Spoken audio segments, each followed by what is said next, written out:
오늘 준비한 두 번째 강의 제목은요, 하나님의 약속입니다.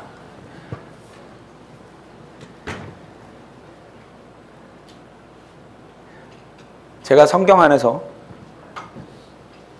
제 삶에 중요한 문제들에 대한 해답을 찾고 나서 삶이 표면적으로 그렇게 크게 달라지지 않았습니다.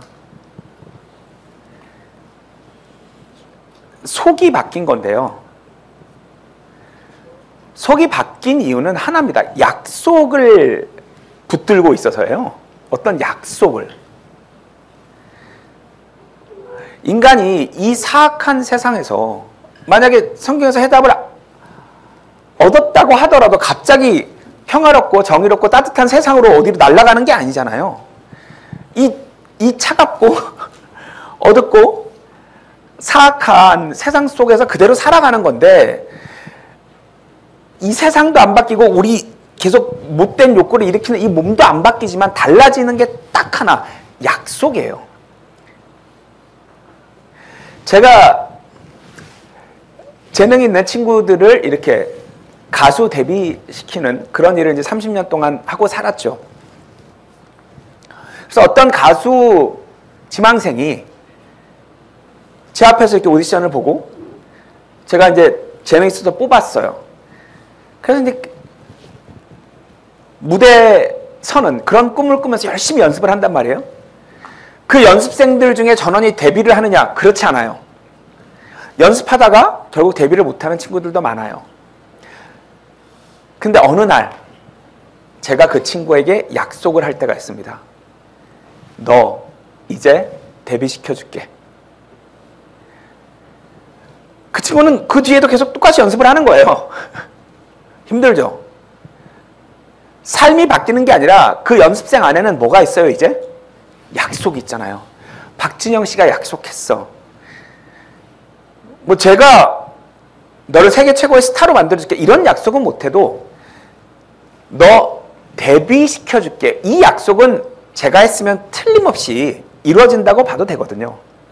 그럼 이 친구는 옛날에 약속이 없을 때 연습을 하던 거와 이제 약속을 받은 상태에서 박진영 씨가 본인 입으로 직접 자신에게 너 이제 6개월 뒤에 데뷔할 거니까 연습해, 이 약속이 있는 상태에서 연습을 하면, 연습을 똑같은 장소에서 똑같은 몸으로 하는 건 똑같지만 이 속이 바뀌어요. 미래가 보이는 거예요. 그래서 똑같이 힘들지만 이 안에 그 약속 때문에 그걸 소망이라고 하거든요. 힘이 나요. 힘이 나요. 제가 2주 전에 아버님을 떠나보냈는데, 제 직계가족 중에 처음으로 아버님이 돌아가셔서, 물론 오래 투병을 하셨어요. 치매로 오래 투병을 하셨고 의식을 잃으신 지 한 2년 가까이 되셨거든요. 그래서 사실 마음의 준비는 다 됐는데도 딱 어차피 의식이 없으신 채로 누워 계신데 숨을 쉬시던 모습과 딱 안 쉬시는 모습을 보니까, 아니 뭐 계신다고 해서 의사소통이 되는 것도 아니고, 그죠? 뭐 제가 효도할 수 있는 것도 아닌데, 그리고 이제 일산 병원에 계셨는데 현실적으로 이렇게 자주 찾아뵙기는 좀 어려웠거든요. 그래서 계속 뵈면서 사는 것도 아니고 의사소통이 되는 것도 아닌데 그냥 안 계시다는 이유만으로, 그냥 이럴 때 아빠가 저기 계신 거랑 이럴 때 안 계신 거의 차이인데, 와, 이게 마음이 무너지는 것처럼 땅으로 떨어지더라고요. 왜냐면 저랑 아버지랑 유난히 친했어요. 완전 친구 같은 아빠였어요. 평생. 뭐든지 상의하고 뭐든지 함께하는 그런 아빠. 지금도 제가 아버지라고 안 부르고 아빠라고 부르는 이유가 평생 마지막까지도 친구처럼 지내서. 근데 제가 심지어 장례식장도 잡지 않고 무빈소로 그냥 아버님 화장해서 납골당에 모시고 그냥 계속 살아갈 수 있었던 이유는 약속이 있었어요. 제가 여러분들께 오늘 전해드리는 약속일 텐데 그 약속을 아버님이 치매 초기이실 때, 원래는 잘 안 됐어요. 아버님이 30년 동안 교회 장로님이셔서요. 정말 비교적 착한 분 있잖아요. 술 안 드시죠, 담배 안 피시죠, 어디 친구들하고 어울리시지 않죠. 그냥 직장, 교회, 우리 가족, 그냥 이런 분이에요. 그리고 한국에서 굉장히 존경받는 교회에 30년간 장로까지 하셨기 때문에 저희 어머님은 거기서 부엌에서 밥을 하셨고 20년이 넘게.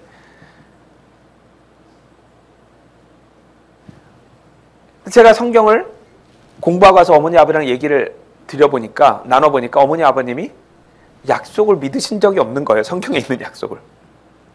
아무 보장이 없어요. 아무 소망이 없어요. 우리 회사에 있는 연습생한테 제가 너 데뷔할 거야 라고 한 것처럼 성경 말씀 속에서 하나님이 저희 아버지에게 너 이제 나 있는 대로 올 거야, 이런 약속을 아버님이 받으신 적이 없는 거예요. 개인적으로. 그냥 열심히 신앙생활을 하면, 교회를 계속 착실하게 다니고 술 안 먹고 담배 안 피고 남에게 못되게 안 하고 잘난 체 안 하고 겸손하게 최대한 잘 살면 죽어서 천국에 데려가 주시지 않겠어? 이런 리듬으로 사시는 거예요. 약속을 받으신 적이 없어요. 근데 제가 아버지한테 아버지, 이게 성경이라는 게 구약, 신약, 이 약자가 다 약속할 때 약자입니다, 여러분. 이 약속의 책인데 아빠는 왜 약속이 아빠 안에 없냐고. 그걸 감히 어떻게 사람이 죽기 전에 아냐고. 다행히 치매에 걸리시면서 약간 어린애처럼 되셨어요. 그래서 제가 다시 복음을 전해서 아빠가 와 그럼 나 천국 가네? 이렇게 아빠 입으로 고백을 몇 번을, 예수님 덕분에 자기 천국 간다고 정확하게 저에게 어린아이처럼 순수하게 말씀을 하셔서 제가 계속 살아갈 수 있었고 살아갈 수 있는 것 같아요. 못 보는데도. 못 보는 건 슬프죠. 슬픈데 만날 걸 아는 거하고요, 다시 만날 수 있을지 없을지 모르는 건 너무 달라요. 여러분, 오늘 제가 그냥 이 성경 안에 있는 약속을 전해드리는 거예요. 그냥 제 생각을 여러분들께 전하는 것도 아니고요. 정말 낮은 마음으로. 우리가 아까 첫 번째 강의에서 결론이 뭐예요? 여러분, 우리 천국 못 간다니까요, 우리 힘으로. 우리가 열심히 착하게 사는 거, 그걸로 천국 못 간다고요. 그거를 딱 인정하는 순간 길이 보이는 거예요. 이제 뭐예요? 하나님, 좀 불쌍하게 봐주세요.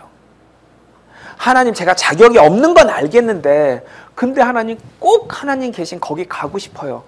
어떻게 방법이 없을까요? 이거면 돼요.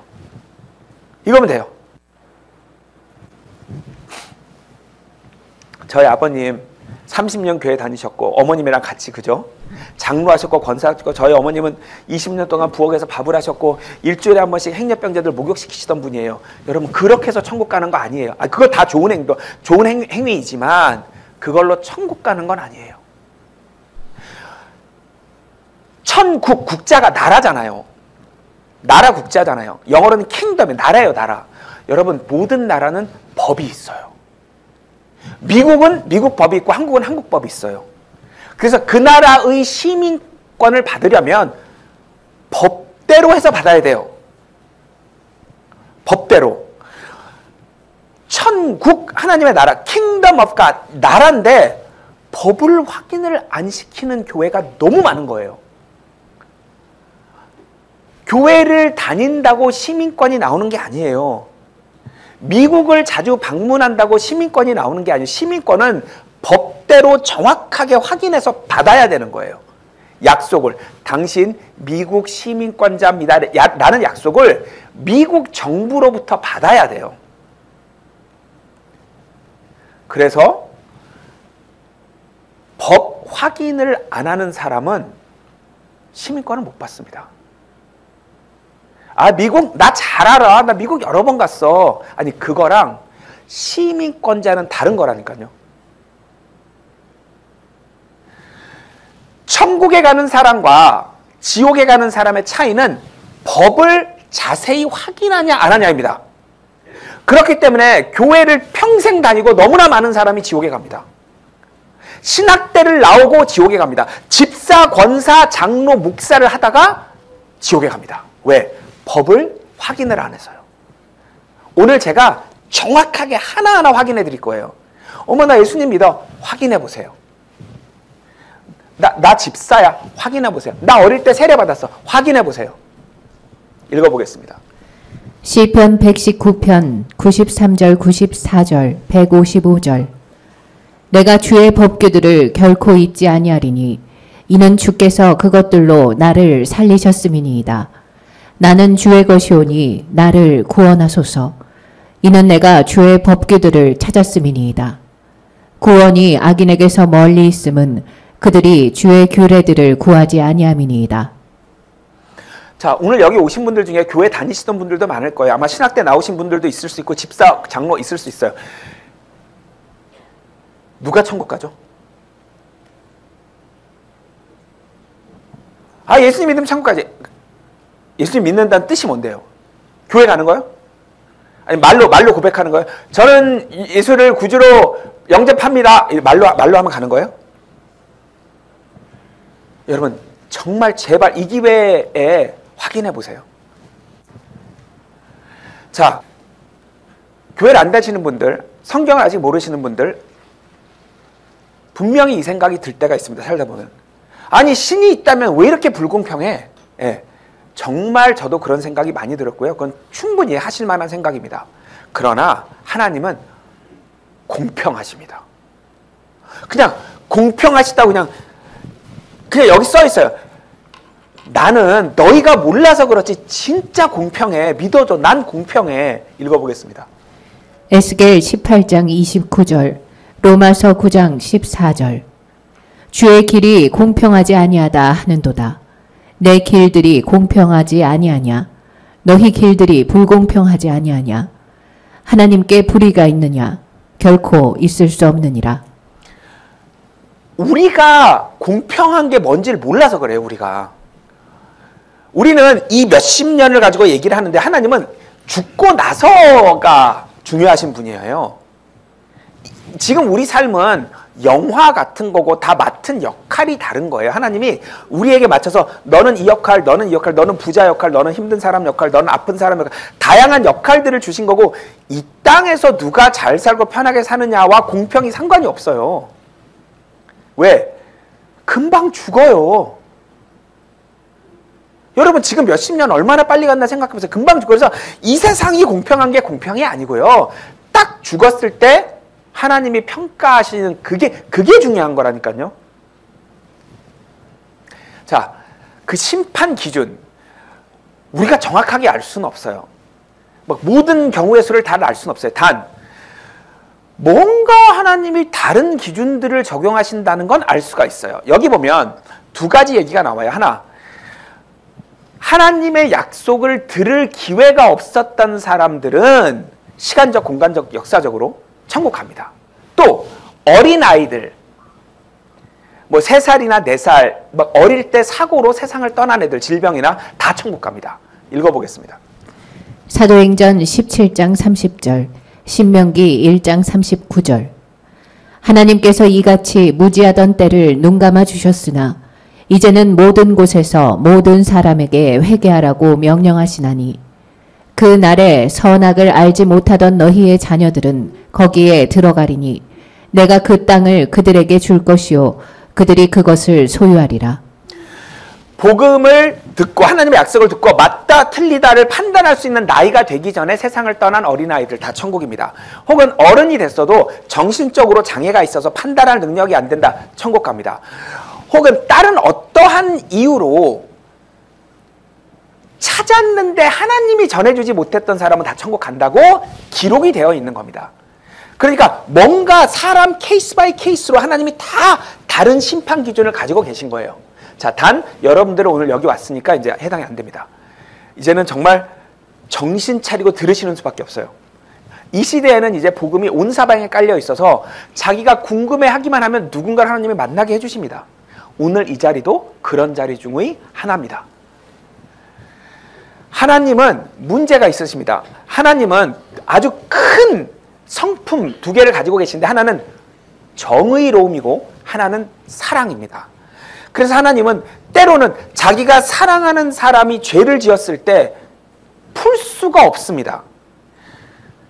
봐주자니 정의롭지 않아 이럴 것 같고 사람들이 처형을 하자니 어머 잔인해 냉정해 사랑하지 않아 이 사랑하는 사람이 법을 어겼을 때 하나님께서 힘드실 수밖에 없는 겁니다. 그거를 해결할 방법을 준비해 놓으신 겁니다. 읽어보겠습니다. 시편 37편 28절, 에스겔 18장 23절, 베드로후서 1장 4절. 주께서 판단의 공의를 사랑하시고 자신의 성도들을 버리지 아니하시나니 주 하나님이 말하노라. 사악한 자가 죽는 것을 내가 조금이라도 기뻐하겠느냐. 지극히 크고 보배로운 약속들이 우리에게 주어졌나니 이 약속들을 힘입어 썩을 것을 피하여 하나님의 본성에 참여하는 자가 되게 하려 함이니라. 공의를 사랑하신다. 법을 끝까지 안 어기십니다. 하나님은 못 어기세요. 정의로우신 분에서 본인이 법을 못 어기세요. 근데 그래도 잘못한 성도들을 지옥에 보내시긴 싫으신 거예요. 자기 새끼들이니까. 자, 여러분 우리가 앞에 강의 봤더니 어땠어요? 전부 다 하나님 눈에 사악한 자죠. 그죠? 남들보단 착하지만 우리만 알고 있는 그런 은밀한 죄가 있잖아요. 그죠? 그걸 이렇게 딱 덮어놓고 남 비판하면서 산 그게 사악한 거거든요. 그랬더라도 지옥 가는 건 싫으신 거예요. 왜? 우리 한 명 한 명을 다 만드신 분이셔서. 손수. 그래서 어떤 약속을 주신대요. 천국에 어떻게 가냐? 하나님의 약속으로 갑니다. 착한 짓 해선 못 가요. 약속을 받아서 가는 거거든요. 이 방법밖에 없어요.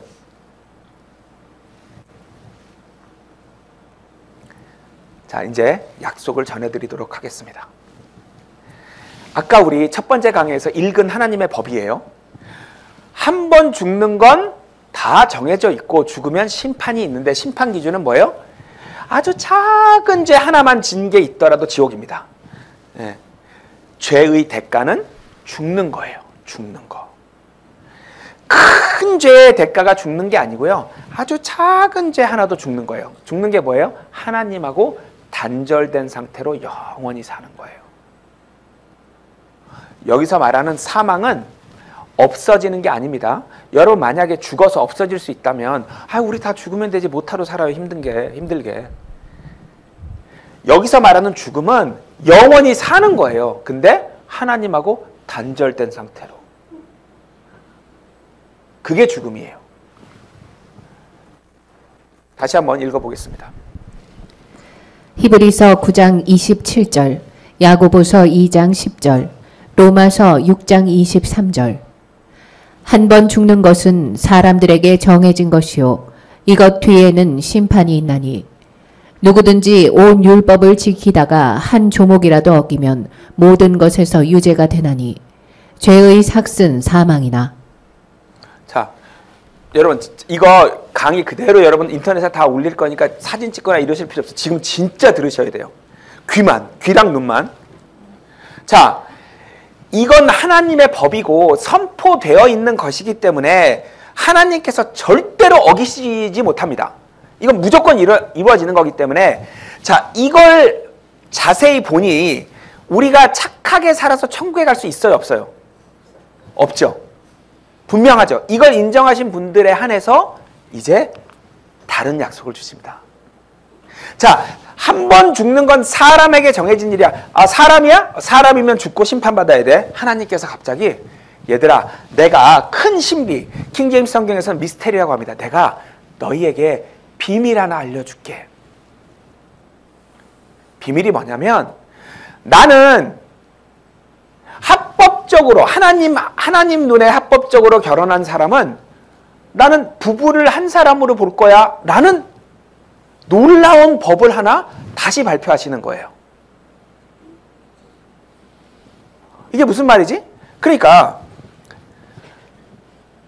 내가 어떤 남편과 결혼을 하면, 부부가 결혼을 하면 이 둘을 한 사람으로 봐주시는 거예요. 그게 하나님의 법인 거예요. 그것도. 그러니까 모든 인간에게는 선택이 있어요. 박진영 개인으로 하나님 앞에 서서 박진영 사람으로 심판을 받는 방법이 있고, 제가 누구랑 결혼해서 한 사람이 돼서 그 사람으로 심판을 받는 방법, 이렇게 두 가지 선택이 있는 거예요.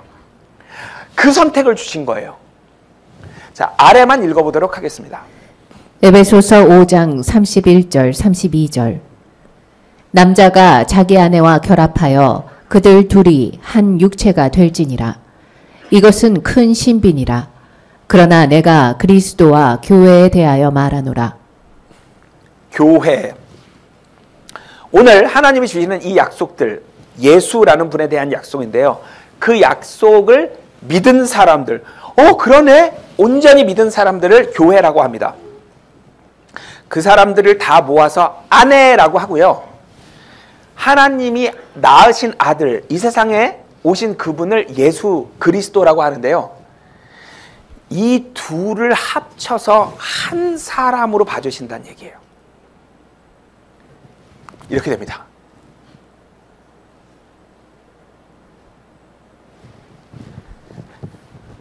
요 하얀 사람 하나 있죠?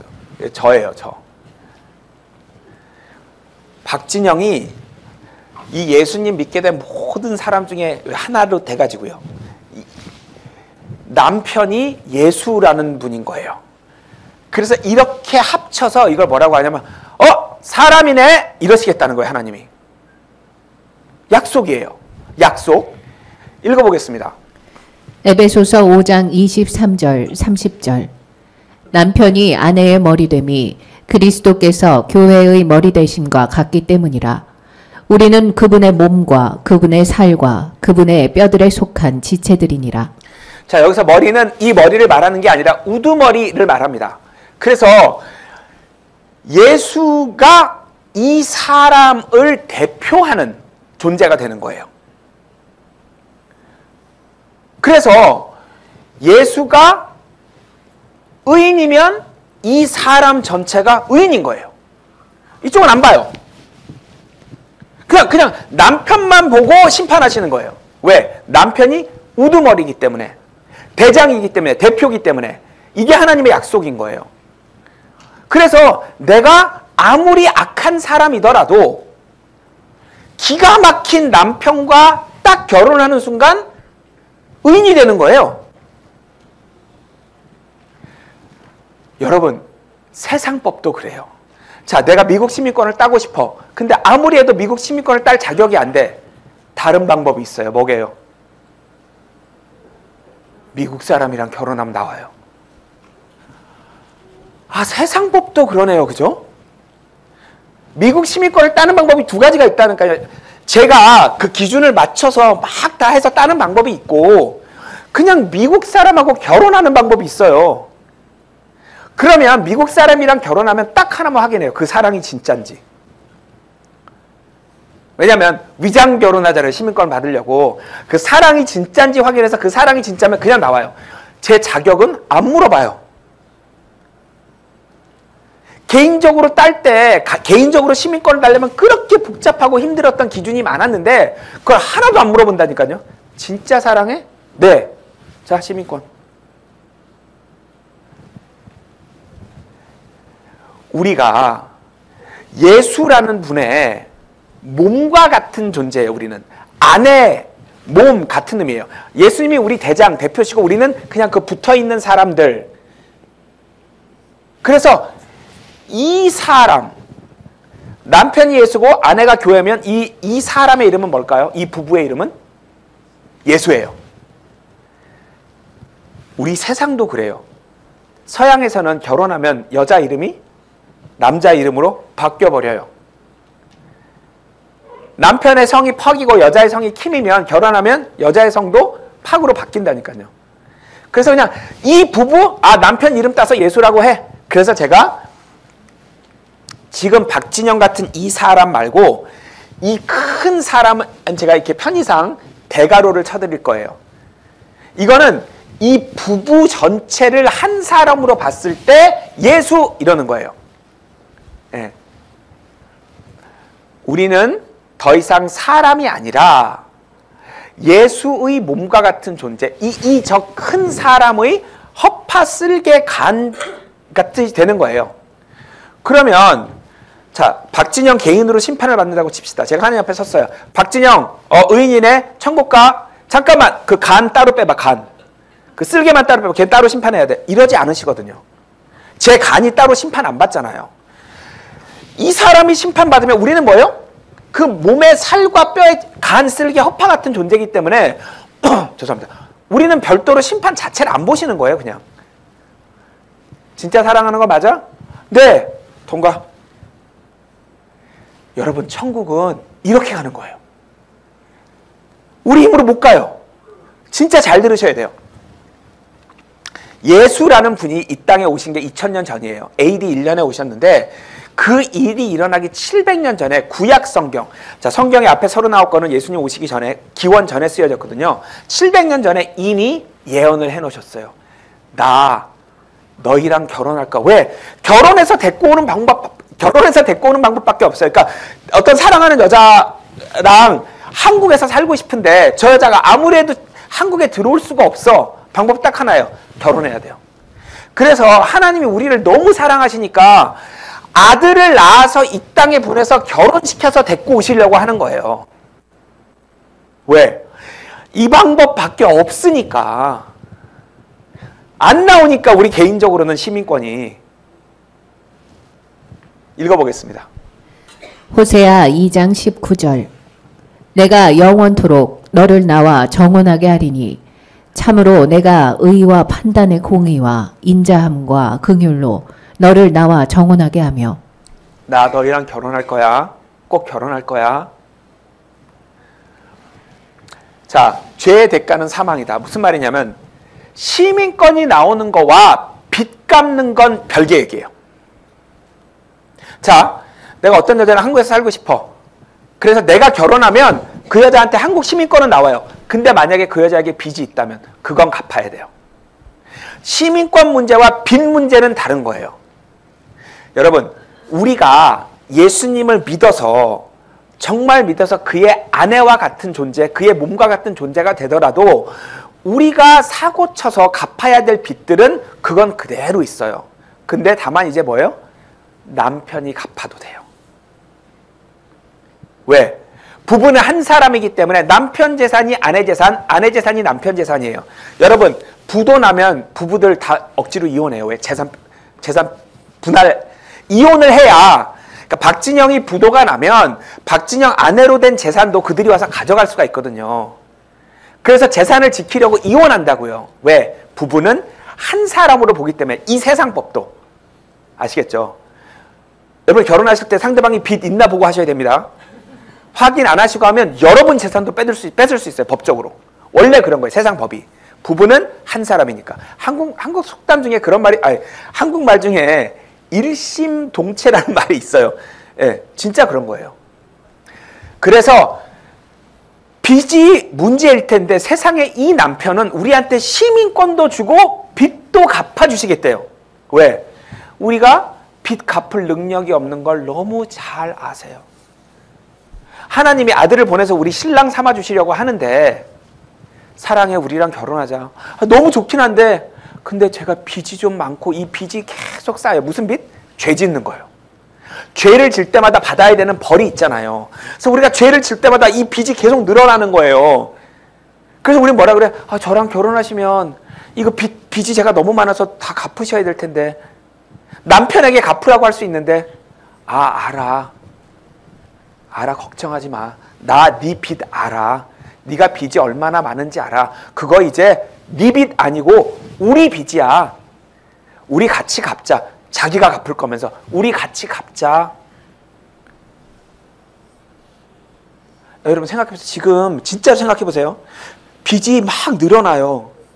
빚쟁이들이 막 와서 죽이려고 해요. 근데 어떤 너무 멋있는 사람이 나타나서 결혼하재요. 그리고 빚도 다 갚아주겠대요. 왜? 사랑한대요. 우리를 사랑한대요. 그래서 그냥 빚도 안고 결혼해서 본인이 갚겠대요. 자, 죄의 싹. 죄를 지면 빚이 생기는데 그거 죽어야 되는 거예요. 그거를 결혼해서 남편 자격으로 갚아버리시겠대요. 읽어보겠습니다. 고린도후서 5장 14절 21절 한 사람이 모든 사람을 위하여 죽으면 모든 사람이 죽은 것이라고 우리가 판단하기 때문이라. 하나님께서 죄를 알지도 못하는 그를 우리를 위하여 죄로 삼으신 것은 우리로 하여금 그 안에서 하나님의 의가 되게 하려 하심이라. 자, 그 옆에 대가로 쳤죠. 제가 뭐예요? 그가 사람인데 저 사람이요. 저 사람 안에서 그냥 간쓸기 허파 정도로 돼버리면 의롭다. 왜? 하나님은 머리만 보시니까. 남편만 보시니까. 남편이 의로운 거니까 시민권도 나오고 남편이 대신 죽어준대요. 빚까지 갚아주시는 남편인 거예요. 자, 읽어보겠습니다. 요한복음 8장 42절, 마가복음 10장 45절, 로마서 5장 8절. 예수님께서 그들에게 이르시되 내가 하나님으로부터 나서 나아왔기 때문이라. 사람의 아들은 섬김을 받으러 오지 아니하고 자기 생명을 많은 사람의 대속물로 주려고 왔느니라. 우리가 아직 죄인이었을 때에 그리스도께서 우리를 위해 죽으심으로 하나님께서 우리를 향한 자신의 사랑을 당당히 제시하시느니라. 예수라는 분인데요. 아버지 하나님 안에 있다가 바깥으로 나오신 거예요. 왜? 이 땅에 와서 대속이라는 건 뭐냐면요. 빚 대신 갚아주는 걸 대속이라고 해요. 그 빚이 뭐냐? 죽는 거거든요. 그래서 우리가 원래 죽어야 되거든요. 지옥에 가야 되는데 우리 대신 죽고 지옥에 가주시는 그런 분인 거예요. 남편 자격으로. 그러면 남편이 죽었고 지옥에 갔으면 부인이 간 거예요. 안 갔어도.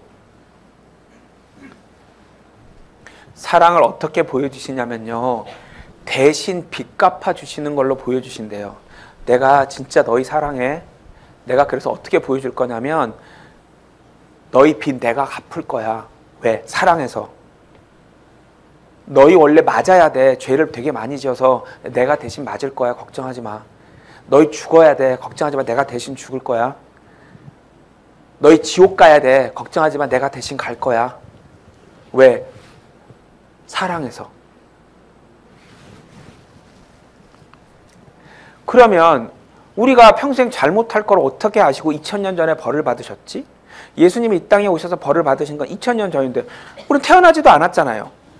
성경에 보면 하나님은 우리 첫 번째 강의에서 봤죠. 미래를 다 내다보실 수도 있죠. 그러니까 우리가 언제 태어나서 언제 죽는지 미리 보실 수가 있어요.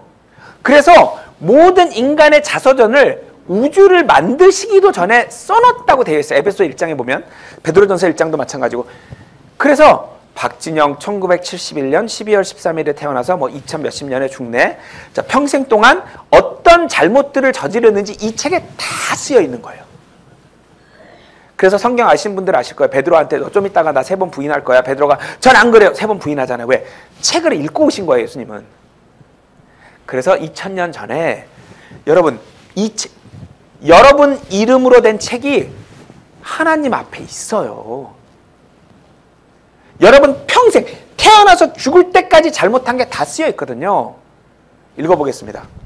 시편 139편 16절 내 형질이 이루어지기 전에 주의 눈이 보셨으며 나를 위하여 정한 날이 하루도 되기 전에 주의 책에 다 기록이 되었나이다. 박진영이란 책이 우주를 만드시기도 전에 저 책이 쓰여졌고 홍길동, 철수, 영희 다 책이 있는 거예요. 그래서 2000년 전에 오실 때 제가 갚아야 하는 빚을 아시는 거예요.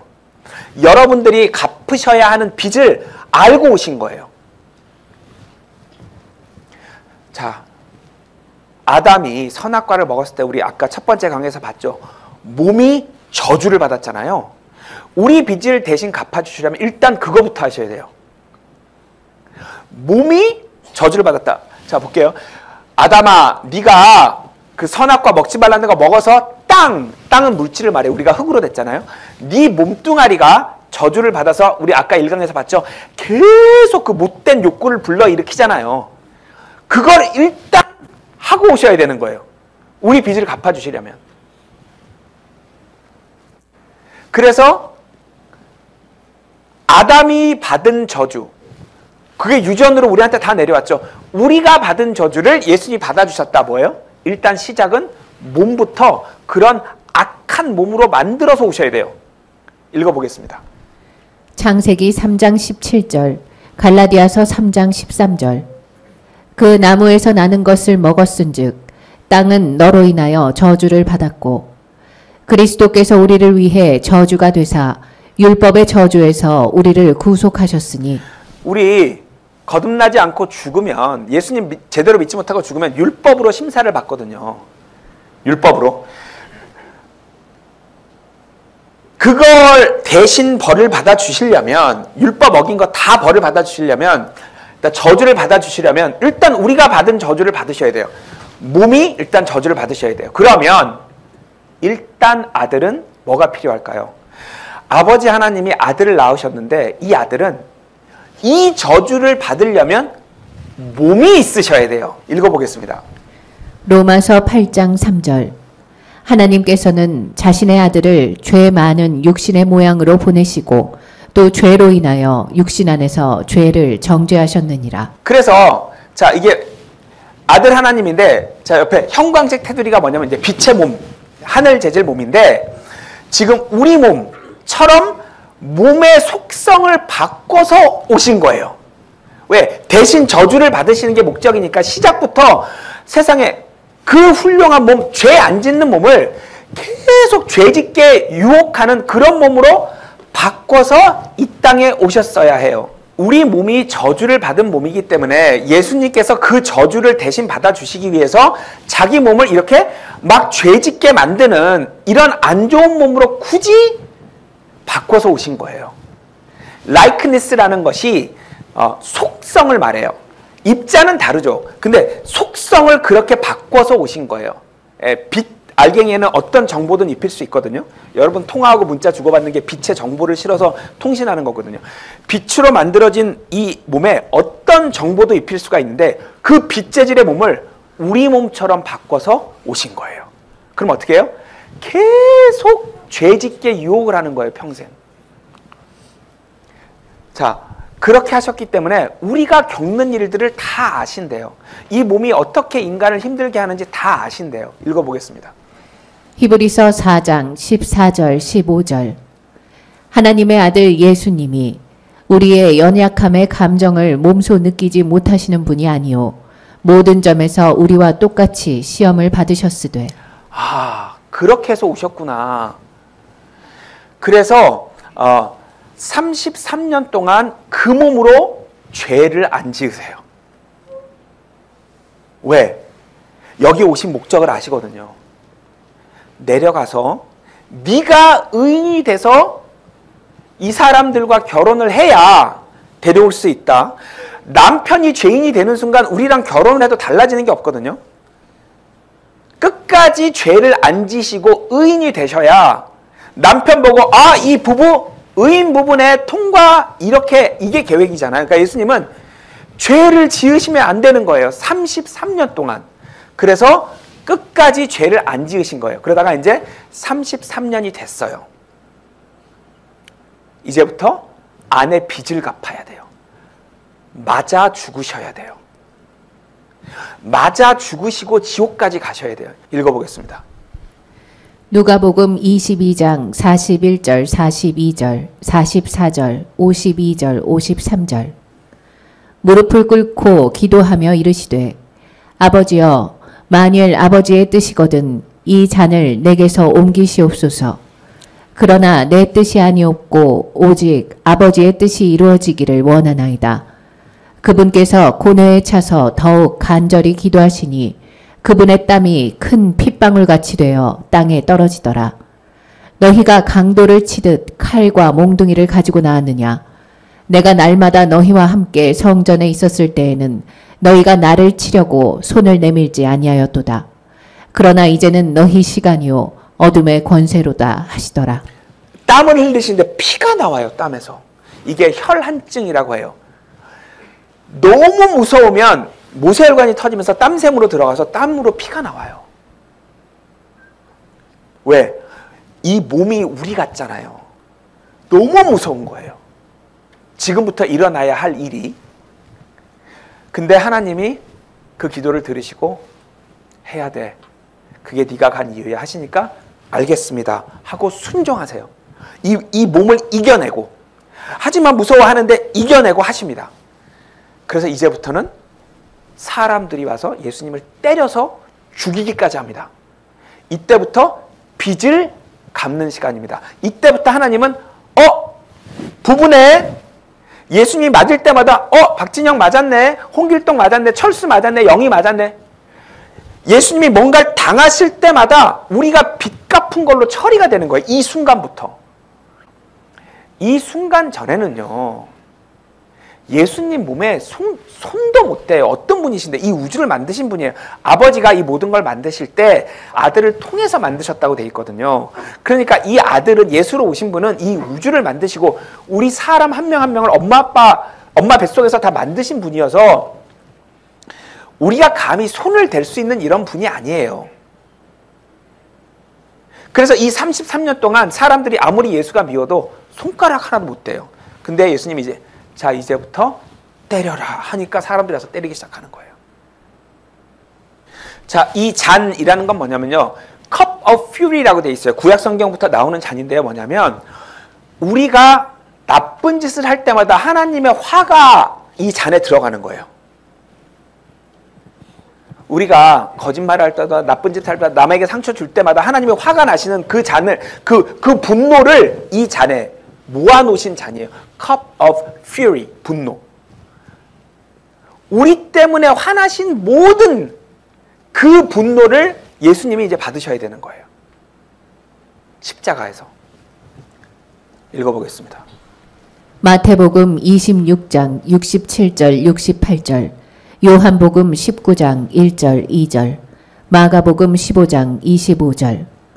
그들이 그분의 얼굴에 침을 뱉으며 그분을 주먹으로 치고 다른 자들은 자기 손바닥으로 치며 이르되 너 그리스도야 우리에게 대언하라. 너를 친 자가 누구냐 하더라. 예수님을 데려다가 채찍질 하더라. 군사들이 가시나무로 관을 엮어 그분의 머리에 씌우고 그분을 십자가에 못 박으니라. 예수님께서 허락하신 다음부터 너무나 잔인한 일이 일어납니다. 이분이 우주를 만드신 분이에요. 이분 앞에 와서 얼굴에 침을 뱉어요. 퇴하고. 그러더니 주먹으로 막 때려요. 주먹으로. 그러더니 또 손바닥으로 막 뺨을 때려요. 와서.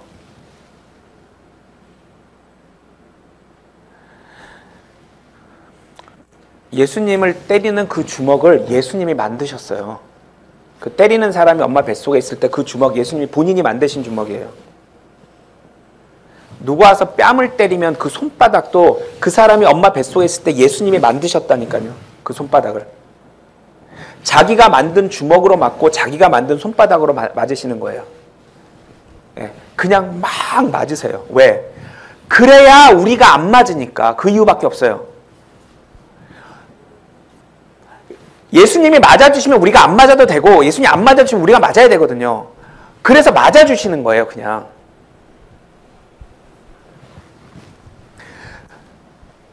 그 다음에 옷을 벗겨서요, 채찍을 때리는데 이사야서 53장에 보면 예수님이 체격이 되게 왜소했다고 기록이 돼 있어요.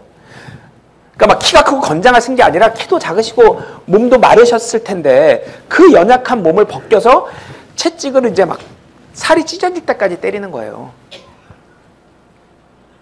한 대만 맞아도 정신이 나가요. 이 로마 채찍은요. 살이 막 찢어지거든요. 그거를 때리고 그 다음에 너 왕이라 그랬지? 그러더니 이 뾰족한 가시들로 왕관 모양을 만들어서 여기다가 그냥 꽉 박아 넣어요. 하나만 찔려도 너무 아픈데 여기 머리에다가 그래서 막 피가 줄줄줄 나는 거예요. 그러더니 이렇게 바닥에 십자가가 있고 그 상태에서 이미 정신도 없는 분을 눕혀놓고 여기다 이제 못질을 해서 박아버려요. 양쪽 손을 박고 다리를 까서 또 그걸 박아버려요. 나무에다가.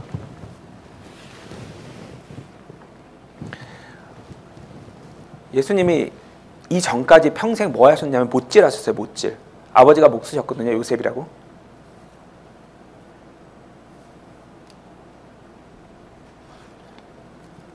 지구상에 있는 그 많은 직업 중에 하나님이 아들을 보내시면서 못질하게 하셨다니까요. 여기 못 박혀 죽을 걸 알고 오신 분이에요. 자기는 못 박혀 죽어야 되는 걸 알아요. 아세요. 그 상태에서 매일 못질하시는 거예요. 매일. 왜? 하나님이 잊어버리지 말라고. 너 왜 갔는지 거기. 그래서 못을 박은 다음에 십자가를 세웁니다. 세워가지고 탁 고정하는 순간 체중이 실리면서 이 못 박힌 데가 다 찢어집니다.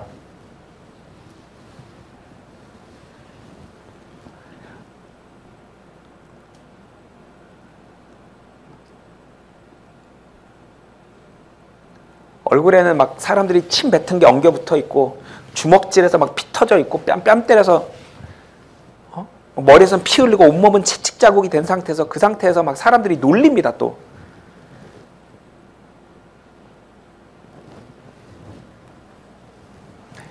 이건 예수님 오시기 전에 이미 성경에 다 기록이 되어 있습니다.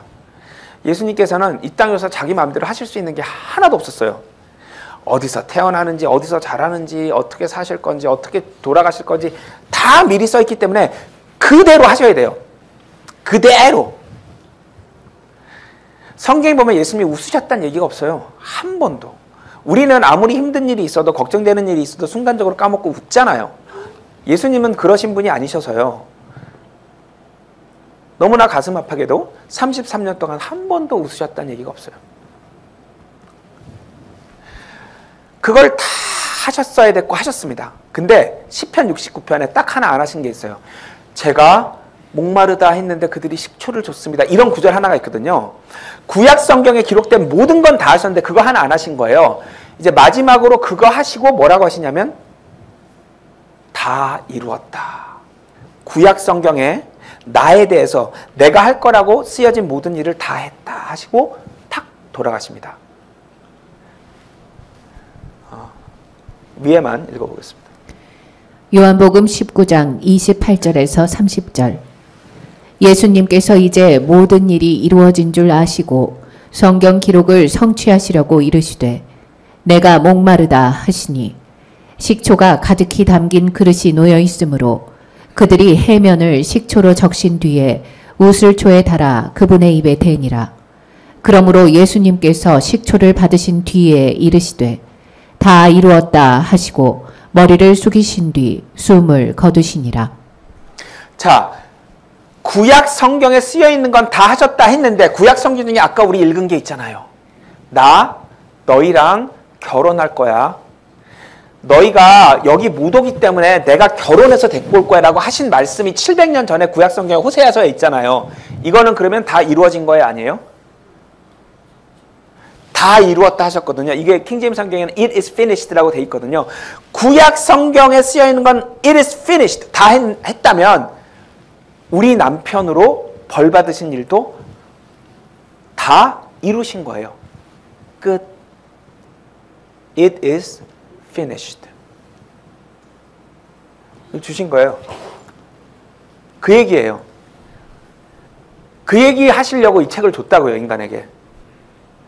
착하게 살으라고 주신 게 아니라 얘들아 내가 빚 다 갚았어. 걱정하지 마. 자유롭게 살아. 너희 지옥 안 가게 내가 벌 다 대신 받았어 알겠지? 하고 돌아가시면서 편지 남겨놓은 거라고요, 이게. 그 얘기예요, 이 책이. 우리 대신 벌 받고 맞고 채찍질 당하고 돌아가셔서 우리 벌 안 받아도 된다는 그 얘기라고요.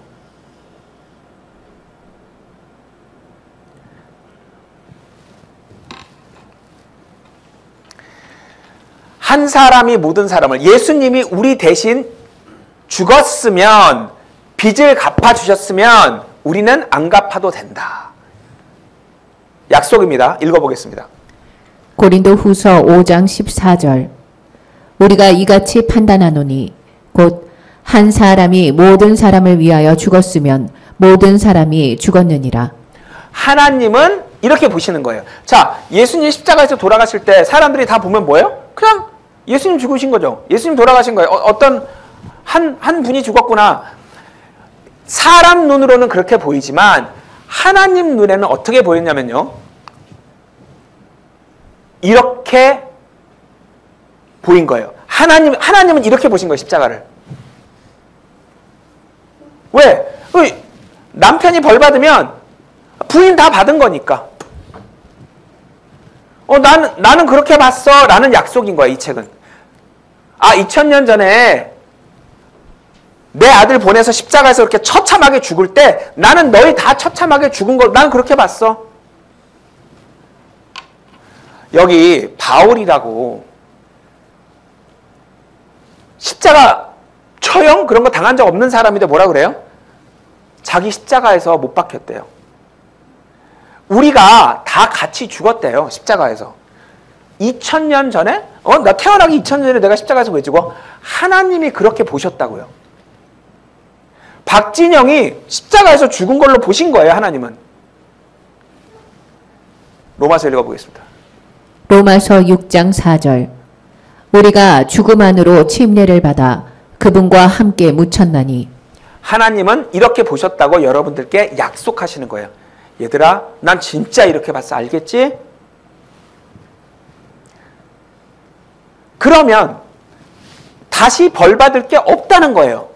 빚 갚을 게 없다는 거예요. 그래서 여기 바울도 하나님이 보시기엔 내가 십자가에서 못 박힌 거구나, 이런 고백을 써놓은 거예요. 읽어보겠습니다. 로마서 6장 6절 7절, 갈라디아서 2장 20절.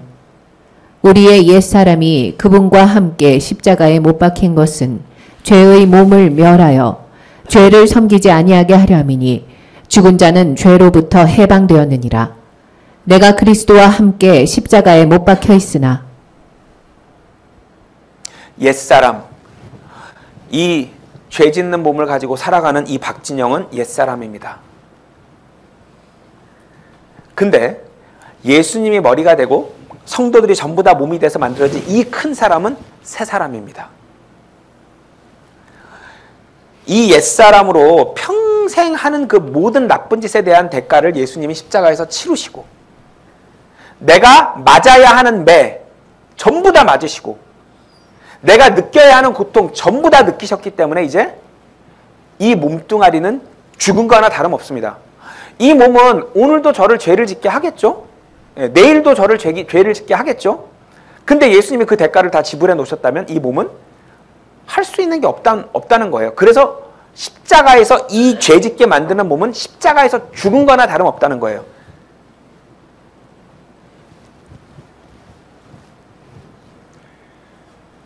옛사람, 몸이 못 박혔다. 그러면 하나님 눈에 어떻게 보인 거예요? 이렇게. 이 지긋지긋한 죄짓게 만드는 몸은 십자가에서 안녕. 끝! 왜? 가격을 다 지불했으면 할 게 없는 거예요. 이 몸이 죄를 짓게 한들, 내가 죄를 지었다 치자. 오늘, 내일, 모레, 1년 뒤에. 그 가격이 지불돼 있다면 하나님이 미래를 내다보시고 내가 평생 무슨 잘못을 할지 다 내다보시고 그 가격을 다 지불해 놓으셨다면 실제 나중에 그 잘못을 해봤자 가격이 지불돼 있기 때문에 이 몸뚱아리가 할 수 있는 게 없다고요. 매일 우리를 무는데 물어도 우리 안 죽어요.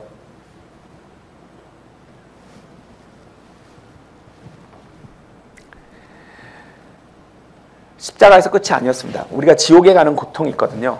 예수님이 거기에 3일 동안 내려가셨어요. 그 음부라는 곳에서 느끼는 고통, 그 누가복음 16장에 보면 막 제발 혓바닥 한 번만 씻겨주세요. 이 정도 고통인데 그걸 성경에서는 사망의 고통, 이게 음부에서 느끼는 고통입니다. 그걸 다 받으시고 그리고 나오십니다.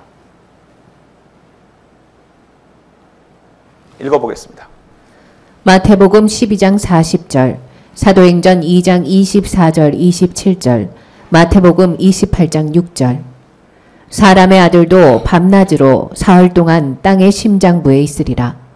하나님께서 그분을 사망의 고통에서 풀어 일으키셨으니 이는 사망이 그분을 붙들 수 없었기 때문이라.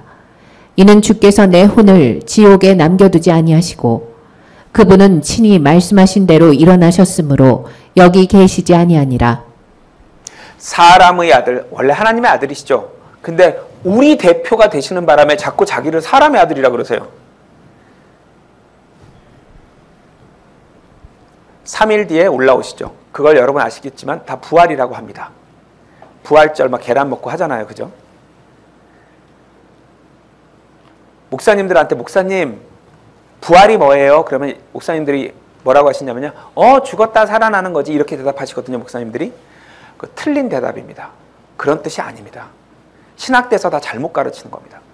부활은 막 죄짓게 만드는 몸을 갖고 있던 사람이 죄 안 짓는 몸을 딱 갈아입는 걸 부활이라고 해요. 문제는 신학대에서 그렇게 안 가르쳐요. 자, 성경에서 죽었다 살아난 사람이 10명이 넘어요. 이 많은 사람 중에 성경이 부활했네 라고 하는 사람이 단 한 명도, 단 한 번도 없어요. 왜? 죽었다가 살아났는데 원래 몸으로 들어가거든요. 죄 짓게 만드는 몸에 있다가 죽어서 떠났다가 다시 이 몸으로 돌아왔는데 몸이 안 바뀌었잖아요. 똑같이 죄 짓는 몸이잖아요. 그래서 부활했다는 얘기를 안 해요. 근데 신학대에서 이걸 모르고 안 가르쳐요. 아니, 이 중에 한 명도 부활했다는 표현을 안 쓰는 거 안 이상해요? 성경에서 부활이 뭔지 자세히 설명해 주세요. 죽었다 살아나는 뜻이 아니에요. 몸이 바뀌는 거예요. 원래 아들 하나님 몸 있잖아요. 아들 하나님이 우리 몸처럼 바꿔서 오시기 전에 원래 그 몸을 갖게 되는 거, 그런 속성의 몸, 그런 성질의, 죄를 안 짓는 그런 성질의 몸을 갖게 되는 걸 부활이라고 하는 거예요. 읽어보겠습니다. 고린도전서 15장 13절 35절 42절 44절. 죽은 자들의 부활이 없으면 그리스도께서 일어나지 아니하셨느니라. 그러나 어떤 사람은 말하기를 어떻게 죽은 자들이 일으켜지느냐, 그들이 어떤 몸으로 오느냐 하리니 죽은 자들의 부활도 이와 같으니라. 그것은 썩는 것 가운데 뿌려지고 썩지 않는 것 가운데 일으켜지며 본성에 속한 몸으로 뿌려지고 영에 속한 몸으로 일으켜지나니. 죄 짓는 몸을 갖고 있던 존재가 죄 안 짓는 몸을 갖게 되는 걸 부활이라고 하는구나. 여러분, 안 죽고 부활하는 사람들이 있어요. 우리 시대 교회가 끝나면 죽었다가 살아난 사람들도 있지만 그냥 살아있는 상태에서 몸이 바뀌어서 하늘로 올라가는 사람들이 있거든요. 이 사람들 죽지도 않았는데 부활했다고 해요. 왜? 몸이 바뀌어서. 부활을 한다는 건 뭐냐? 더 이상 죄를 안 짓는 거예요. 부활을 하면 제일 큰 특징은 죄를 안 짓는데, 왜? 이 몸이 죄 자체를 안 짓는 몸을 그 몸으로 바뀌는 걸 부활한다고 하기 때문에 부활했다 끝난 거예요, 여러분.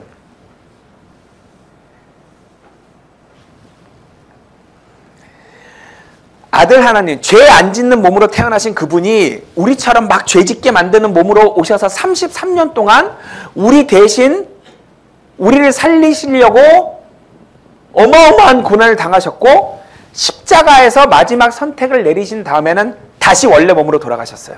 아니, 물론 부활하신 다음에도 손에 구멍이 뚫리고 옆구리에 구멍이 뚫려 있어. 모양을 말하는 게 아니고요. 성질을.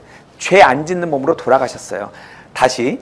그래서 3일 뒤에, 십자가에서 돌아가시고 3일 뒤에 예수님께서 부활하셨다라는 말이 뭐냐면 단순히 살아나셨다는 게 아니라 이제 다시 원래 죄 안 짓는 성질의 몸으로 돌아가신 거예요.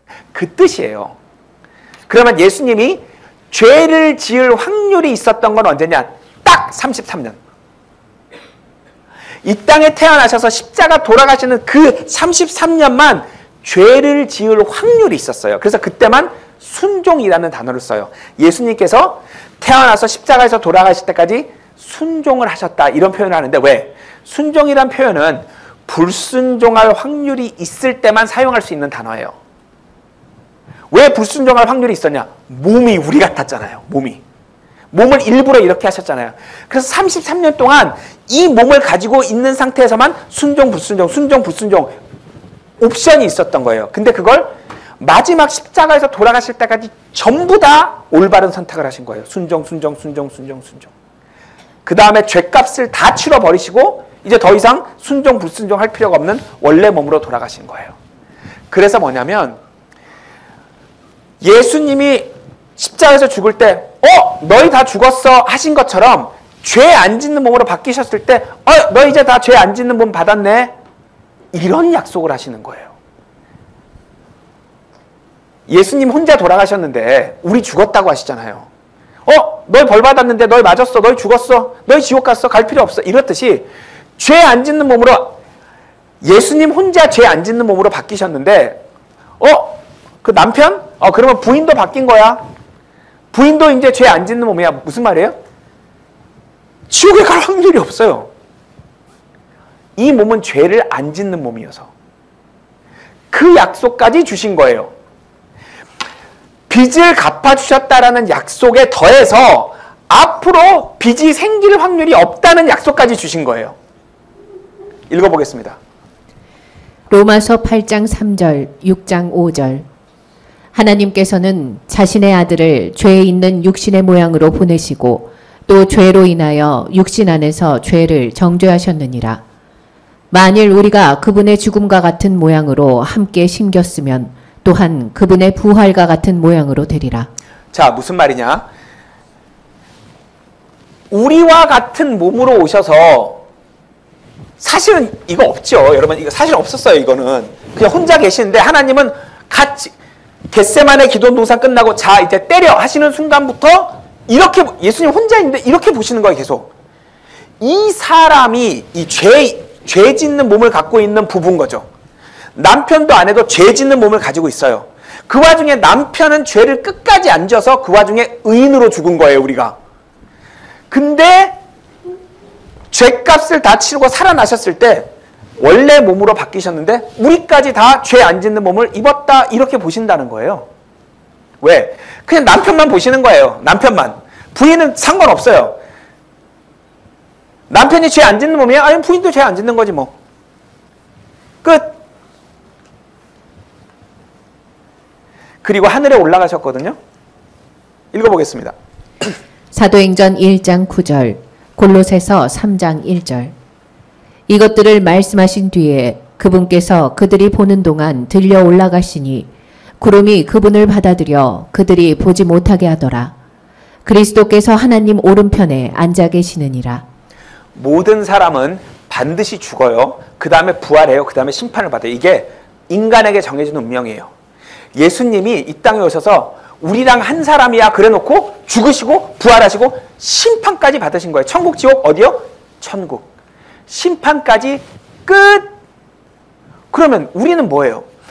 돌아가시기 전부터 우리랑 한 사람으로 보셨잖아요. 그럼 우리는 지금 천국에 앉아 있는 걸까요? 아닐까요? 하나님의 오른쪽에 보면 예수님이 앉아 계시잖아요. 그럼 우리도 앉아 있는 걸로 보일까요? 아닐까요?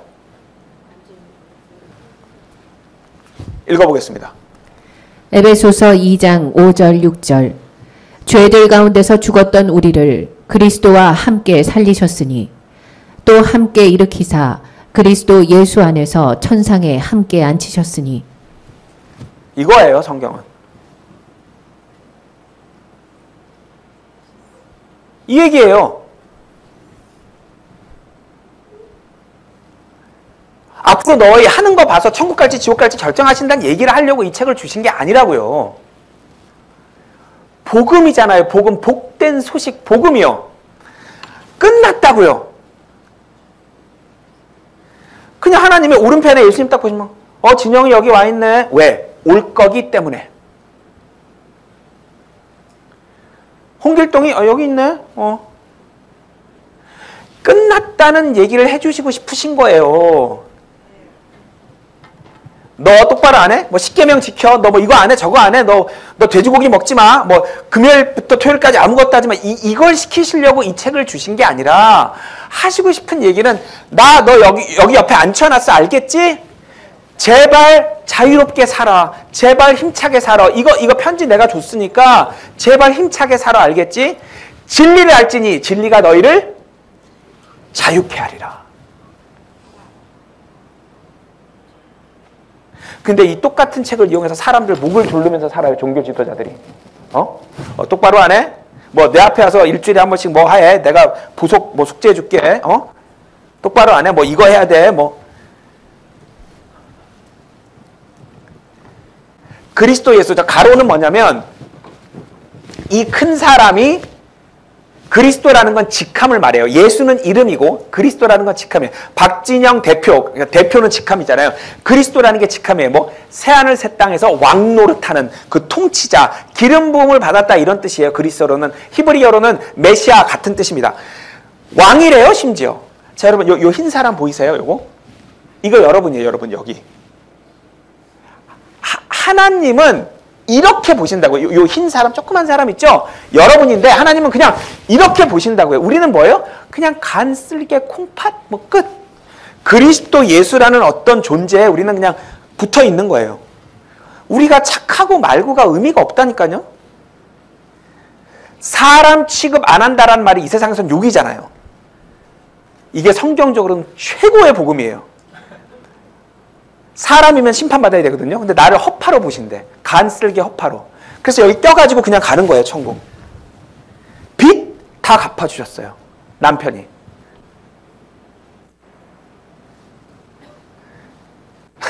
기름을 부으셨다. 이거 왕 되는 거거든요, 기름 부음. 이 사람이 그리스도래요. 원래 아들 하나님만 그리스도였어요. 아들 하나님은 원래 다음 세상에서 통치권을 받으신 분인데 딱 하나, 혼자 누리시기 싫대요. 저도 가끔 맛있는 거 혼자 먹으면 아내 생각이 나고 딸들 생각이 난단 말이에요. 좋은 게 있으면 사랑하는 사람하고 같이 하고 싶잖아요. 그래서 굳이 자격이 없는 우리까지 왕 만들어 주시려고 이걸 하시고 싶은데 우리가 자격이 없잖아요. 그러니까 어떻게 해요? 결혼하시고 잘못한 거 벌 다 받아주시고 억지로 왕 자격을 주신 거예요. 자격도 없는 우리한테. 읽어보겠습니다. 고린도 후서 1장 21절, 고린도 전서 12장 27절. 이제 우리를 너희와 함께 그리스도 안에서 굳게 세우시고 우리에게 기름을 부으신 분은 하나님이시니 이제 너희는 그리스도의 몸이요 개별적으로 지체니라. 이것만 알고 있으면 돼요. 그냥 나는 하나님이 보시기에는 사람이 아니다. 나는 그리스도 몸에 간, 허파, 쓸개다. 끝난 거예요, 그러면. 여러분이 잘못하시면 죄인이에요, 죄허파예요? 죄허파는 심판의 대상이 아니에요. 간이 잘못하면 죄인이에요, 죄간이에요? 죄간은 심판을 안 받아요. 간이 무슨 심판을 받아요? 이렇게 그냥 끝내신 거예요, 그냥. 왜? 우리가 희망이 없어서 답이 없잖아요. 이 방법을 하신 거예요, 이 방법을. 그래서 이 땅에 오셔서 그 고생을 하신 거예요. 남은 거 하나. 그러셨구나. 그러셨구나. 천국은 이렇게 가는 거예요. 그러셨구나. 여러분, 이게 종교입니다. 종교는 너희 죽을 때까지 착하게 잘 살아야 돼. 착하게 잘 의인으로 죽으면 의인으로 부활해서 의인으로 심판받아서 좋은 데 갈 거야. 이게 종교라고요.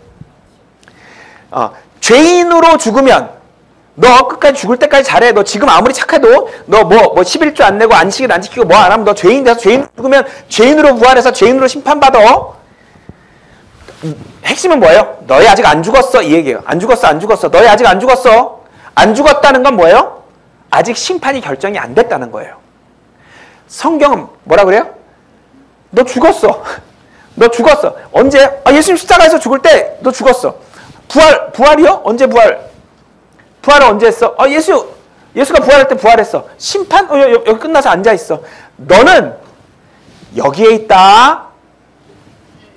이래서 종교가 아닌 거예요. 성경은. 이게 종교라고요. 이게 종교라고요.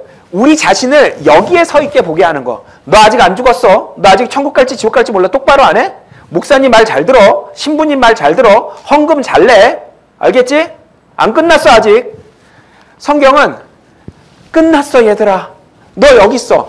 너 죽었고 너 부활했고 너 심판받아 내 옆에 앉아있어. 끝났어. 끝났어. 얘들아 끝났어.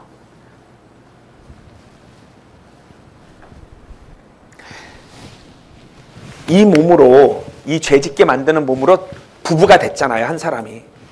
그 상태에서 십자가에서 죽었고 3일 밤 3일 낮 뒤에 부활하셨고 심판받아서 하나님 옆에 앉아있다. 끝! 바뀔 수 있는 건 아무것도 없다. 읽어보겠습니다. 에베소서 2장 8절 9절, 로마서 5장 18절. 너희가 믿음을 통해 은혜로 구원을 받았나니 그것은 너희 자신에게서 난 것이 아니요 하나님의 선물이니라. 행위에서 난 것이 아니니 이것은 아무도 자랑하지 못하게 하려 함이라. 한 사람의 범죄로 말미암아 심판이 모든 사람에게 임하여 정죄에 이른 것 같이 한 사람의 의로 말미암아 이 거저 주시는 선물이 모든 사람에게 임하여 생명의 칭의에 이르렀나니. 천국에 어떻게 가요? 그냥 선물 받아서 가는 거예요. 선물이 뭐예요? 약속. 오늘 제가 여러분들에게 전해드린 이 약속, 이거 받아서 가는 거예요, 천국에. 행위에서 난 게 아니라고요. 착한 일을 해서 규칙을 지켜서 가는 게 아니라 그냥 이 거저 주시는 선물이 킹제임스 성경에 그냥 free gift라고 되어 있어요.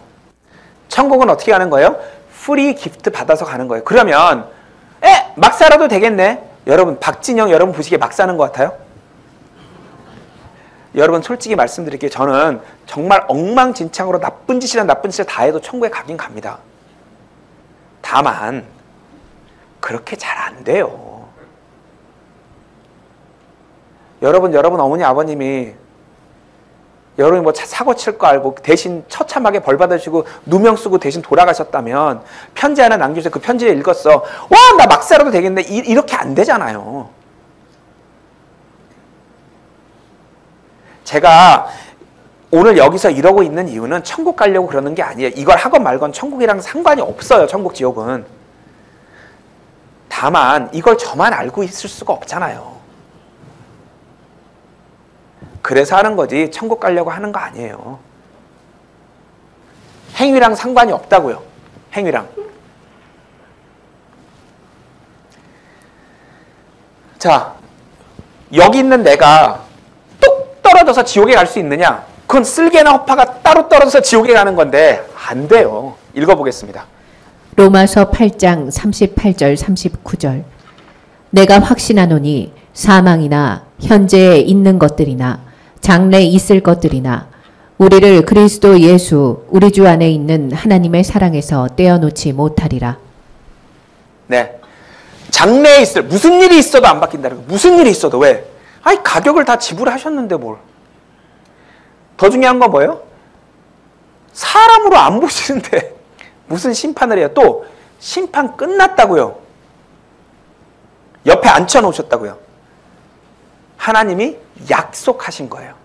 자, 여기까지 들으셨을 때 둘 중에 하나예요. 반응이. 어머, 그러면 나 진짜 심판 끝났네. 나 천국 가는데 이렇게 쉽게 가도 되나? 이런 반응. 이걸 거듭났다고 해요. 또 다른 하나 반응은 뭐예요? 야, 무슨 말인지 알겠는데 이거 믿기 어렵네. 이게 아직 거듭나지 못한 거예요. 왜? 이걸 믿기가 쉽지가 않아요. 저는 이걸 복음이라는 걸 알게 된 건 2010년도인데 야, 이게 무슨 말인지 알겠는데 너무 황당해요. 그냥 뭔가 노력해서 받는 거에 익숙해져 있는데 뭐 갑자기 제일 중요한 건 그냥 이거 무슨 무슨 얘기지? 논리는 알겠어요. 이해도 되고, 이거 말고 다른 설명 중에 말이 되는 건 없어서요. 이거 답이야. 이걸 믿기로 결심했고, 제가 이스라엘에서 이 성경을 책에 놓고 이렇게 무릎을 꿇었어요. 책을. 믿겠습니다. 안 믿어져요. 이유는 딱 하나예요. 너무 황당해서. 7년 뒤에 야, 나는 안 믿어질려나 보다. 나는 끝까지 거듭나지 못하려나 보다. 지옥 가나 보다. 이런 생각을 하고 이렇게 밤에 성경을 읽다가 그냥 탁 믿어지더라고요. 거듭났어요. 그 전에 다 알던 내용이에요. 막 줄줄줄. 근데 이렇다면 내 마음이 편해져야 되잖아요. 뭐 하나님이 약속하셨으니까 된 거지 뭐. 근데 이게 자꾸 내 얘기 같지가 않은 거예요. 근데 딱 어느 순간 내 얘기가 되더라고요. 그냥 이유는 모르겠어요. 그걸 성경에서는 예수 그리스도의 믿음이라고 해요. 그 믿음을 하나님이 이렇게 보고 있다가 선물로 주시는데 조건이 있어요. 본인이 먼저 본인 믿음으로 믿고 있을 때 예수 그리스도의 믿음을 주신다. 이런 법칙이 있는 거예요. 그러니까 자기가 믿기로 결심하고 자기가 믿으려고 노력하는 사람에 한해서 예수 그리스도의 믿음이라는 믿음을 주는데, 이 예수 그리스도의 믿음은 뭐냐? 예수님이 이 땅에 33년 동안 오셨을 때 우리와 같은 몸으로 막 유혹 일으키는 걸 이겨내고 사셔야 되잖아요. 어떻게 이겨냈냐면 믿음이라는 걸 만드셨어요. 본인이. 믿음이라는 걸 만드셔서 그걸 붙들고 죄를 안 지는데 성공하신 거예요. 그 믿음이 뭐냐? 아빠가 자기한테 한 말. 너 내려가서 끝까지 죄 안 지고 남편으로 죽으면 내가 이 사람들 다 살려줄게. 그 약속을 아들에게 했는데 아들이 그 아빠 말을 믿은 거예요. 미래에 있을 일을 믿은 거예요. 그래서 믿어야지만 버틸 수가 있기 때문에, 왜냐하면 몸이 너무 유혹을 하니까 그때 예수님이 붙들고 계셨던 그 믿음, 본인이 만드신 믿음이거든요. 그걸 예수 그리스도의 믿음이라고 해요. 그래서 성경에서는 그걸 그 믿음을 어느 날 주시는 거예요. 그러면 어떻게 되냐면 진짜 믿을 수가 있어요. 예수님이 나 대신 벌 다 받았네. 어떻게 알아? 몰라. 그냥 알아. 나 심판 다 받았네. 어떻게 알아? 여기 써 있으니까. 아니, 의심이 안 돼. 읽어보도록 하겠습니다. 이게 성경에는 이런 말이 나오는 거예요. With all your heart, 뭐예요? 의심이 1도 없는 거예요. 또 full assurance of faith, 그냥 확실한 뭔가 보증이 있는 것처럼 믿는 거예요. 예, 근데 그게 공통의 구원, 모든 거듭난 사람들은 똑같이 그런 믿음이 있는데 그 믿음이 어느 날 갑자기 선물처럼 주어지더라 이거예요. 읽어보겠습니다. 사도행전 8장 36절 37절, 히브리서 10장 22절, 유다서 1장 3절. 내가 침례받는 것을 방해하리오 하매 빌립이 이르되 만일 그대가 마음을 다하여 믿으면 받을 수 있느니라. 우리가 믿음의 온전한 확신 가운데서 진실한 마음으로 다가가자. 사랑하는 자들아, 공통의 구원에 관하여 성도들에게 단 한 번 전달된 믿음을 위해 너희가 힘써 싸우라고 너희에게 써서 권면할 필요를 느꼈노니. 자, 이걸 예수 그리스도의 믿음이라고 하고 자신의 피를 믿는 믿음이라고 성경에서는 기록이 되어 있습니다. 자, 성경에서 피 흘렸다 그러면 무조건 죽었다는 얘기입니다. 여기 상처 나서 피 나는 걸 성경이 어머 피 흘리네 이렇게 말한 적은 단 한 번도 없습니다. 성경에서 피 흘림은 죽음이에요. 자신의 피를 믿는 건 뭐냐면 자신의 죽음을 믿는 거고요. 죽음의 효과를 믿는 거예요. 그걸 예수님이 화목제물이라는 건 뭐냐면 자기 죽음으로 하나님과 인간을 화해하게 할 수 있는 능력을 가진 그런 제물인데, 그러려면 죄를 안 지어야 되거든요. 화목제물이 되려면 본인은 죄를 안 지으셔야 돼요. 어떻게 화목제물이 될 수 있었냐? 어떻게 죄를 안 지으실 수 있었냐? 자기 죽음의 효과를 믿으면서 33년 동안 그걸로 버티셨다는 거예요. 그걸 예수 그리스도의 믿음이라고 하는데, 그건 믿기로 결정하고 믿으려고 노력하는 사람에 한해서 주신다는 거예요. 읽어보겠습니다. 로마서 3장 22절, 갈라디아서 3장 22절, 로마서 3장 25절. 그것은 곧 예수 그리스도의 믿음으로 말미암아 모든 자에게 미치고 믿는 모든 자 위에 임하는 하나님의 의인이 거기에는 차별이 없느니라. 주께서 믿는 자들에게 예수 그리스도의 믿음으로 말미암는 약속을 주려 하심이라. 하나님께서는 그의 피를 믿는 믿음을 통하여 그를 화목제물로 세우셨으니. 자, 예수 그리스도의 믿음, 이건 뭐야? 나 이거 모르겠어. 여러분, 이 예수 그리스도의 믿음이라는 걸 처음으로 이제 신학대에서 막 이렇게 학술로 밝힌 사람이 이제 로버트 P. 헤이즈라고 2013년도에 예수 그리스도의 믿음이라는 책을 내서 많이 화제가 된 거예요. 그러면 2013년 전에 거듭난 모든 성도들은 어떻게 거듭났느냐? 예수 그리스도의 믿음, 저걸 소유격으로 봐야 된다는 거 모르고 그냥 진짜 어느 날 다른 믿음이 있다는 건 안 거예요. 다른 믿음이 있다는 건. 그래서 그게 예수 그리스도의 믿음인지 뭔지 모르겠지만 어머, 나 완전히 믿어지는데 나는 약간 의심이 없어. 아직 의심이 있는데 야, 그러면 안 돼. 그러면 천국 못 가. 이렇게 전달되어 온 거예요, 이 복음은. 이런 용어 모를 때도. 그리고 이제 뭐 여러분, 이게 어느 날 주시는 받는 믿음이 있어요. 그러면 어떤 사람은 나는 그 믿음을 받았나? 그 믿음을 받았는지 안 받았는지 어떻게 하냐면요, 그 믿어지면 받은 거예요. 저처럼 무슨 말인지 알겠는데 참 안 믿어지네, 이게 아니라 그냥 뭐예요? 그냥 이거 나 저기 들어가 있네? 나 의로운 사람의 지체로 끝났네? 나 여기 하나님 옆에 앉아있는 걸로 돼 있네? 어머, 그러네? 그게 받은 거예요. 성경에서 보면 어린아이 같거나 너무 힘든 사람은 쉽게 믿어진다고 돼 있거든요. 그러니까 어떤 사람들은 그냥 여기서 듣고 뭐 여기 별로 오고 싶지도 않았는데 뭐 엄마 때문에 끌려왔는데 들어오니까 어머, 끝났네? 근데 박진영이 무슨 이상한 믿음이 있대. 그럼 이거 아닌가 보다, 난 거듭난 게. 어떤 분들은 진짜 그러더라고요. 세미나가 끝나고 우연히 어떤 분을 다시 만났는데 자기는 세미나 때 다 들어서 다 믿어졌는데 박진영 씨가 어느 날 받는 믿음이 있다 그래서 그럼 난 거듭난 게 아닌가 보다 이러고 있었대요. 근데 대화를 나눠보니까 자기 근데 이거 다 믿어진대요, 사실로. 자기. 그럼 거듭난 거지. 이게 중요한 거지. 박진영의 설명이 중요한 게 아니라 하나님이 이런 약속을 했는데 이게 나에게 하신 약속으로 딱 보여. 본인에게 약속했으면 끝난 거죠. 그게 뭐 남이 거듭났네 맞네 안 났네 이 말을 들을 필요도 없는 거예요, 사실. 약속을 하셨고 너 내 옆에 앉아 있는 거야. 나 이 의로운 예수 아내의 지체로 봐. 너 알겠지? 약속할게. 어머, 약속하셨네. 그 약속이 사실로 믿어지면 그게 거듭난 거예요. 뭐 예수 그리스도의 믿음이나 뭐네 용어 몰라도 돼요. 거듭났다는 표현도 몰라도 돼요. 사실이면 끝난 거예요. 왜? 하나님이 약속하셨잖아요. 자, 근데 이제 저처럼 어떤 사람들 와서 그냥 한 번에 믿어지는 사람도 있지만 저처럼 무슨 말인지 알겠어. 근데 안 믿어져. 이런 사람들이 힘들잖아요. 원래 교회는 반반 정도 섞여 있거든요. 원래 참 교회는 안 믿어지는 걸 부끄럽지 않게 말할 수 있는 환경을 만들어야 돼요. 야, 저 안 거듭났어요. 거듭났어요? 그건 본인이 판단하는 겁니다, 각자. 안 믿어진다는 걸 편하게 얘기할 수 있는 분위기가 잡혀야 돼요. 왜? 안 거듭난 사람들이 교회에 많이 있어야 거듭난 사람들이 어머, 내가 받은 게 이게 귀한 거구나. 저 사람 지금 10년째 저러고, 저희 교회에서 얼마 전에 50년 만에 거듭나신 분이 간증하셨거든요. 어르신이.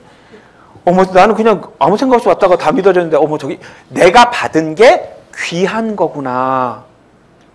이걸 안 거듭난 사람을 봐야 알거든요. 또 반대로 안 거듭난 사람들은 계속 뭐예요?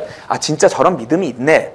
그래서 서로 상호 보완을 하면서 이렇게 교회가 가는 거예요. 단, 그 사람들 가운데 섞여만 있으면 죽기 전에는 반드시 그 믿음을 주신다는 약속이 있습니다. 저도 7년 동안 이 구절들 보고 버틴 거예요. 읽어보겠습니다. 누가복음 11장 8절, 9절, 13절, 마가복음 9장 24절, 시편 133편 1절, 3절. 그가 귀찮게 졸라대므로 일어나 그의 필요대로 다 그에게 주리라. 구하라, 그러면 너희에게 주실 것이요. 하늘에 계신 너희 아버지께서 자기에게 구하는 자들에게 성령을 얼마나 더 많이 주시겠느냐. 아이의 아버지가 울부짖으며 눈물로 말하기를 주여, 내가 믿나이다. 나의 믿음 없음을 도와주소서라고 하더라. 보라, 형제들이 하나가 되어 동거함이 어찌 그리 좋으며 어찌 그리 기쁜가. 주께서 거기서 복을 명령하셨나니 곧 영원한 생명이로다. 거기서 어디서? 거듭난 사람들 모여있는 데가 있어요. 예. 그런 교회에 가면 전 거듭났어요. 전 아직 거듭나 안 났어요. 막 이래요, 사람들이. 예, 다. 딱 칼같이 자기가 다 알아요. 그리고 그 안에서 믿나이다. 저의 믿음 없음을 도와주셔서 이런 사람들이 있어요. 박진영 7년 동안 맨날 한 기도. 아, 믿습니다. 근데 저 안 믿어져요. 도와주세요. 믿습니다. 안 믿어지세요. 도와주세요. 이걸 7년 한 거예요. 왜? 의심이 있는 건 자기가 알잖아요. 하나님 약속하셨는데 불안해. 지금 내가 당장 죽으면 어디 가는지 모르겠어. 약속하셨는데도 불구하고 뭐예요? 의심이 안 사라지는 거예요. 붙어 있으면 돼요. 예. 여기 오늘 저 초대해 주신 이일의 목사님, 저 전에 한번 초대하셨다가 매장당할 뻔했거든요. 이단이라고 코너에 몰려서 뭐 쫓아내네 마네. 근데도 저를 불러주신 이유는 나랑 똑같아. 나랑 똑같아. 뭐라 그래? 너 박진영 내 형제 같은데? 저 사람 거듭난 사람인데 나는 저 사람 왜 안 불러야 되는지 모르겠는데? 신학대 안 나오는데 뭐 어때? 이 거듭난 사람끼리 이렇게 말을 하다 보면 단정을 할 수 없지만 비슷한 얘기들을 하잖아요. 그러니까 서로 아는 거예요. 서로. 100년 전에 사람의 책을 읽어도 한경직 목사님이 기독교란 무엇인가라는 책 남겨놓으셨거든요. 그거 읽다 보면 중간에 근데 믿어지는 건 어느 날 꼭 한순간에 되는 거예요. 여러분 이렇게 써놓으셨거든요. 한경직 목사님이요. 그럼 읽을 때 어떻게 이분 거듭난 분 같아. 내 형제 같아. 옛날 분인데도. 그 놀라운 신비한 믿음에 대해서 아는 사람들이 있는 거예요. 우리 서로 받은 이 기쁨은 알 사람이 없도다. 왜 내게 이런 믿음 주셔서 믿게 하는지 난 알 수 없도다. 왜 나에게 이런 믿음, 찬송을 그렇게 남겨놨잖아요. 왜 나에게 이런 믿음 주셔서 믿게 하는지 신기하네. 그 거듭난 사람들이 써놓은 거예요. 내가 가는 길은 천국길이요. 주의 말씀 받은 그날 참 기쁘고 못 참겠으니까 막 써놓은 거예요. 그 다. 저도 이러고 있는 거고. 신학대 나오고 안 나오고가 중요한 게 아니고요. 자, 그래서 거듭나지 않은 분들은 바로 저런 훌륭한 이일의 목사님 같은 분들 옆에 잘 붙어 있으면 됩니다. 괜찮아요. 그 역할도 필요해요, 교회에서. 자, 그러면 이제 뭘 기준으로 살아야 되냐? 계명 하나 주셨어요. 옛날에 하나님의 왕국은 원래 계명이 하나예요. 완성된 하나님의 왕국은 에덴 동산에서 뭐예요? 저 열매 먹지만 하나듯이 이제는 뭐예요? 서로 사랑하라. 이거 하나예요. 이거 하나 주신 거예요. 율법은 그 몇백 개는 못 지키는 거 깨달으라고 주신 거고 이제 지키라고 주신 건 하나예요. 서로 사랑하라. 자, 이 서로 사랑하라는 말의 뜻은 뭐냐면 지체들처럼 서로 사랑하라는 거예요. 간, 허파, 쓸개가 서로 사랑하듯이 사랑하라는 거예요. 뭐예요? 다 몸 생각만 하는 거예요. 허파랑 쓸개랑 나가서 밥 먹고 영화 보는 게 아니고요. 각자 지체로서 역할을 하는 걸 서로 사랑하라고 하는 거예요. 왜? 그래야 몸이 잘하잖아요. 무슨 말이에요? 그래야 전도를 해서 사람들이 계속 들어와서 지금 신랑은 기다리고 있는데 신부가 얘 아직 안 커서 결혼을 못하고 있거든요. 완성이 돼야 되니까. 그래서 여기 역할이 다 있는 거예요. 박진영 뭐야? 말 재밌게 잘하니까 여기 이런 역할. 이거 자료 만들어주신 분이 있을 거 아니에요. 그죠? 저 카메라 송출하시는 분이 있을 거 아니에요. 여기 바닥 청소해 주시는 분들이 있거든요. 교회는. 다 역할이 달라요. 단 초라하고 티 안 나는 역할을 상을 많이 주신다고 되어 있고 박진영처럼 여기 앞에서 막 이러면 사람들이 어머 저분 훌륭하셔. 이거 상이 거의 없어요. 그래서 공정하신 거예요. 믿는 것 아는 것에서 하나 되라고요. 서로 사랑하라가 끼리끼리 모여서 친해지는 거 아닙니다. 읽어보겠습니다. 요한복음 13장 34절, 에베소서 4장 13절. 새 명령을 너희에게 주노니 너희는 서로 사랑하라. 우리가 다 믿음과 하나님의 아들을 아는 것에서 하나가 되어 완전한 사람에 이르고 그걸 위해서 성령, 즉 아버지의 영 중에 일부가 떨어져 나오는 그걸 성령이라고 합니다. 와서 뭐 하시냐면 이 사람, 이 그리스도 예수라는 사람의 영 역할을 하는 거예요. 뭐냐? 각자 할 일 알아서 해주시는 거예요. 이 성령의 역할은 딱 하나예요. 교회 완성하는 거, 신부 완성하는 거. 그거 하시는 일은 몇백 가지여도 그게 전부 다 한 개를 위한 거예요. 교회의 완성. 그래서 각 사람에게 일거리 나눠주는 거. 그 안에서 지체로 살다 보면 자연스럽게 자기 일을 하게 돼요. 그때 깨달아요. 내가 왜 태어났는지, 나는 왜 몸이 아프게 태어났는지, 나는 왜 이런 환경에서 이 시대에 이렇게 태어났는지를 쓰이면서 알아요.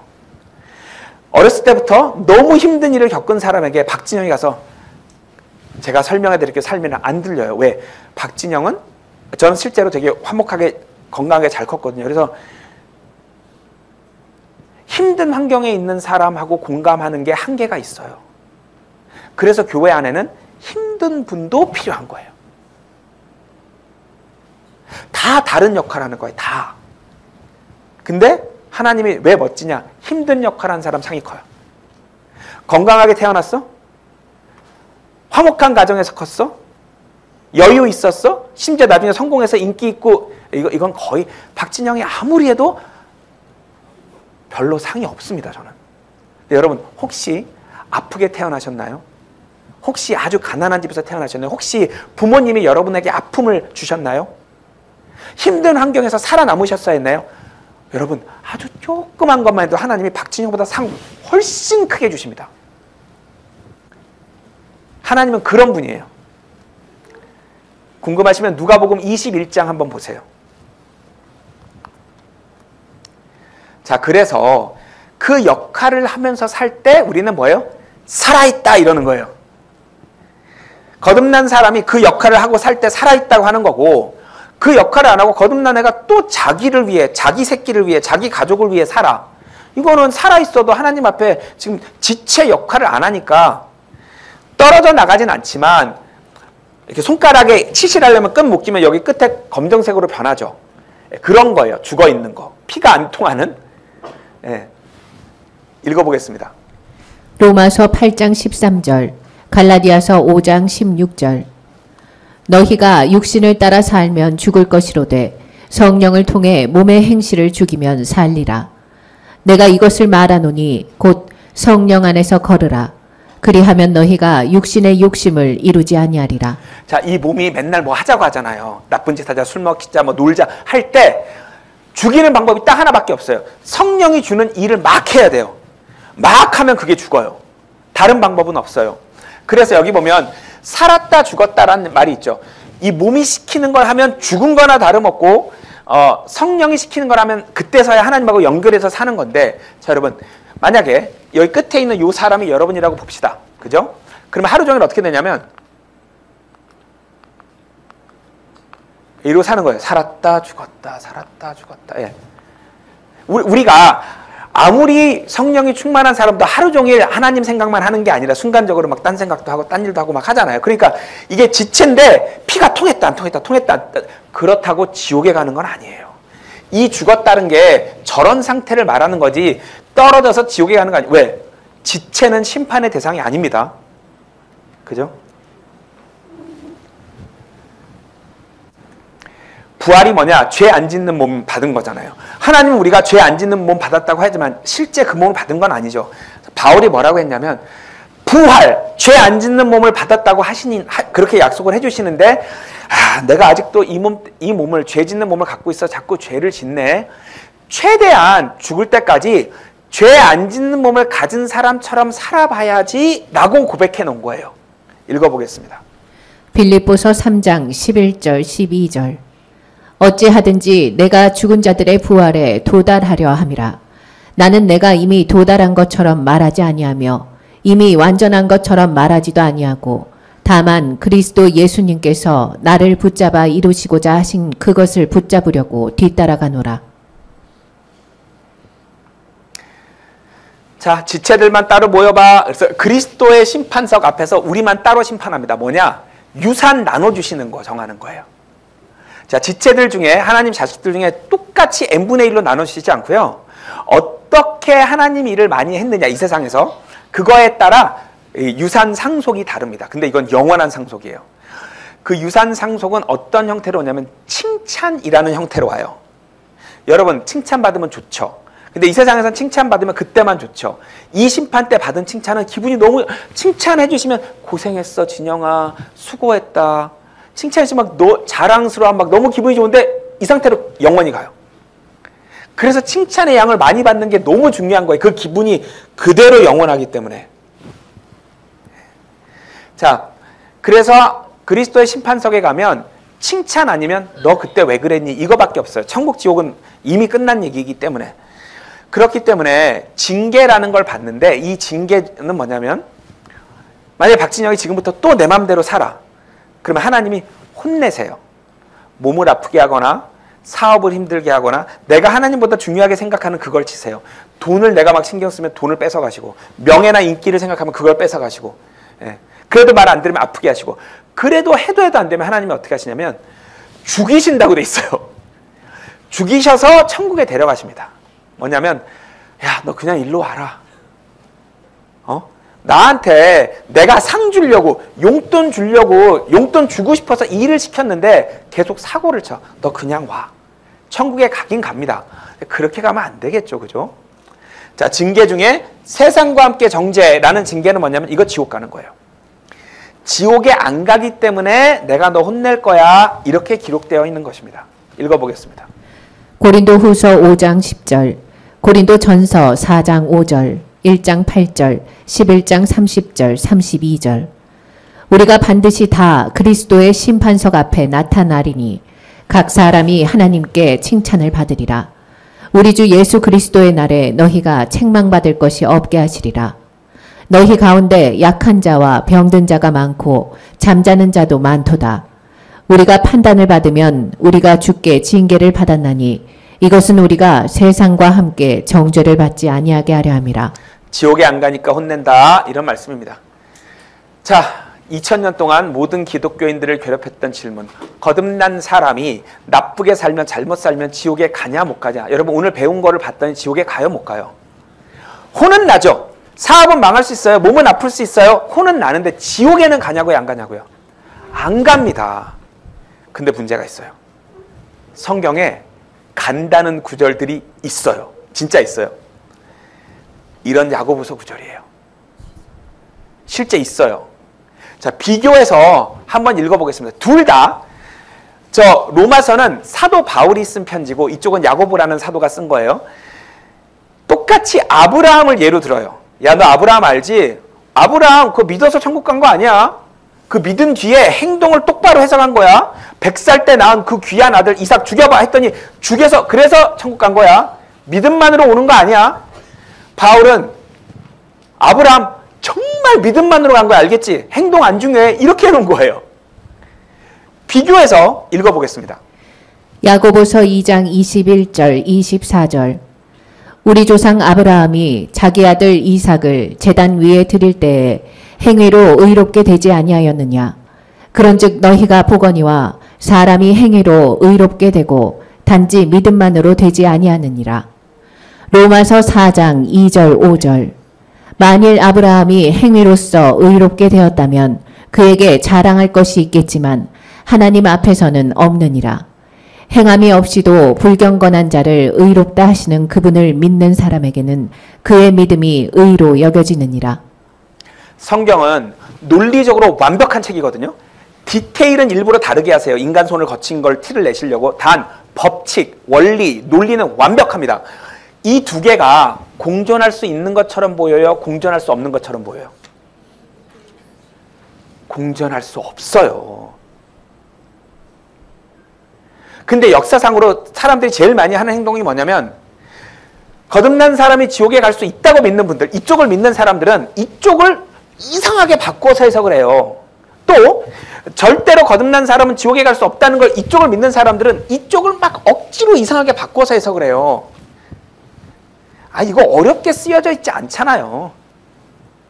뭐 초등학생이 읽어도 알 수 있는 내용이란 말이에요. 이거 공존할 수 없어요. 또 징계 중에 지옥 가는 것도 포함되어 있다. 이건 히브리서예요. 우리가 아까 읽은 건 뭐예요? 징계 받아도 지옥은 포함되어 있지 않아. 왜? 사람이 아니니까. 이쪽은 징계 중에 하다 안 되면 지옥가가 있는 거예요. 네, 왼쪽만 읽어보겠습니다. 히브리서 12장 8절 14절. 징계가 없으면 너희가 사생하여 아들이 아니니라. 모든 사람과 더불어 화평과 거룩함을 따르라. 그것들이 없이는 아무도 주를 보지 못하리라. 주를 보지 못한다. 무조건 지옥 간다는 뜻입니다. 자, 뭐 이 밖에도 이제 무서운 구절들이 많은데 다 어디에 있냐면 사도 바울이 쓴 열쇠통 바깥에만 있어요. 성경이 66권인데 그중에 13권은 다 이렇게 얘기해요. 오늘 제가 여러분들께 설명드린 게 사도 바울 열쇠통의 복음이에요. 사람 아니야 이거요. 하나님이 너 사람으로 안 보셔.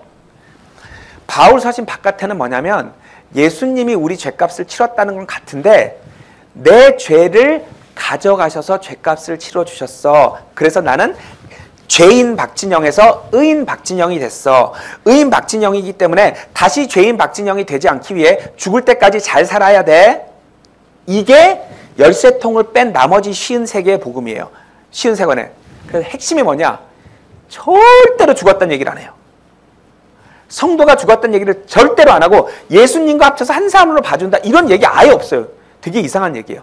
그냥 박진영이 죄가 많았는데 그 죄를 옛날에 짐승에게 안수하듯이 전부 다 예수님에게 뒤집어 씌워서 예수님이 그 죄를 다 떠안으시고, 그러니까 죄값을 치러주셨다는 건 똑같은데 남편으로서 치러주셨다와 속죄 제물로 치러주셨다의 차이만 있는 거예요.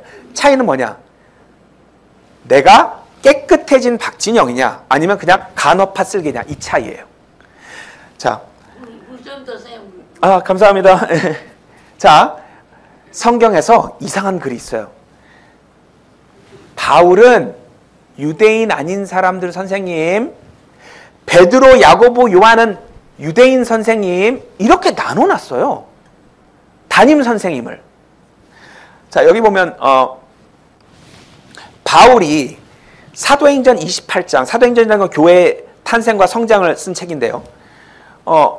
끝에 가면 갑자기 옛날에 700년 전에 이사야가 유대인들이 예수님을 못 알아볼 거라고 하더니 이제 드디어 그렇게 됐구나.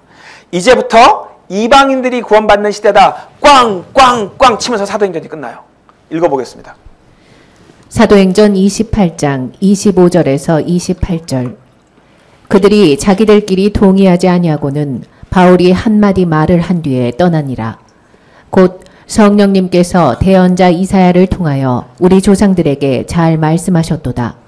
이 백성에게 가서 말하기를 너희가 듣기는 들어도 깨닫지 못하며 보기는 보아도 알지 못하리라. 이 백성의 마음은 무디어지고 그들의 귀는 듣기에 둔하며 그들은 눈을 감았나니 이것은 그들이 눈으로 보고 귀로 듣고 마음으로 깨달아 회심하여 내게 고침을 받지 못하게 하려 함이라 하라 하셨느니라. 그런즉 하나님의 구원이 이방인들에게로 보내어진 것과 그들이 그것을 들을 줄을 너희가 알라 하였더라. 이때부터 지금 이 시대가 출범한 거예요. 물론 이 앞에 과도기가 있습니다. 유대인들이 슬슬슬슬 막 처음에 3,000명 구원받고 5,000명 구원받다가 점점 줄어들어요. 그러다가 고넬료라고 하는 사람부터 이제 유대인 아닌 사람들이 구원을 받기 시작했어요. 이렇게 페이드 아웃되고 페이드 인되는 이 과정이 사도행전 이제 9장부터 28장 그런 과정이 있고 이제 28장에서 끝나면서 이제 이방인의 시대입니다. 꽝꽝꽝 하고 지금 우리 시대가 시작된 거예요. 이 시대를 위한 선생님은 바울입니다. 야고보, 게바, 요한은 다 그 시대, 유대인의 시대. 왜냐하면 미래에 유대인 시대가 한 번 더 올 거예요. 미래에 7년 환난이라고 들어보셨어요. 그때 마지막 유대인들에게 기회를 한 번 더 주시는데 그때는 다시 거듭나도 지옥에 갈 수 있는 그 룰이 적용돼요. 다른 룰이 적용돼요. 예. 근데 하나님이 왜 인간을 다른 룰을 적용해? 여러분 아까 어린아이한테는 다른 룰, 그죠?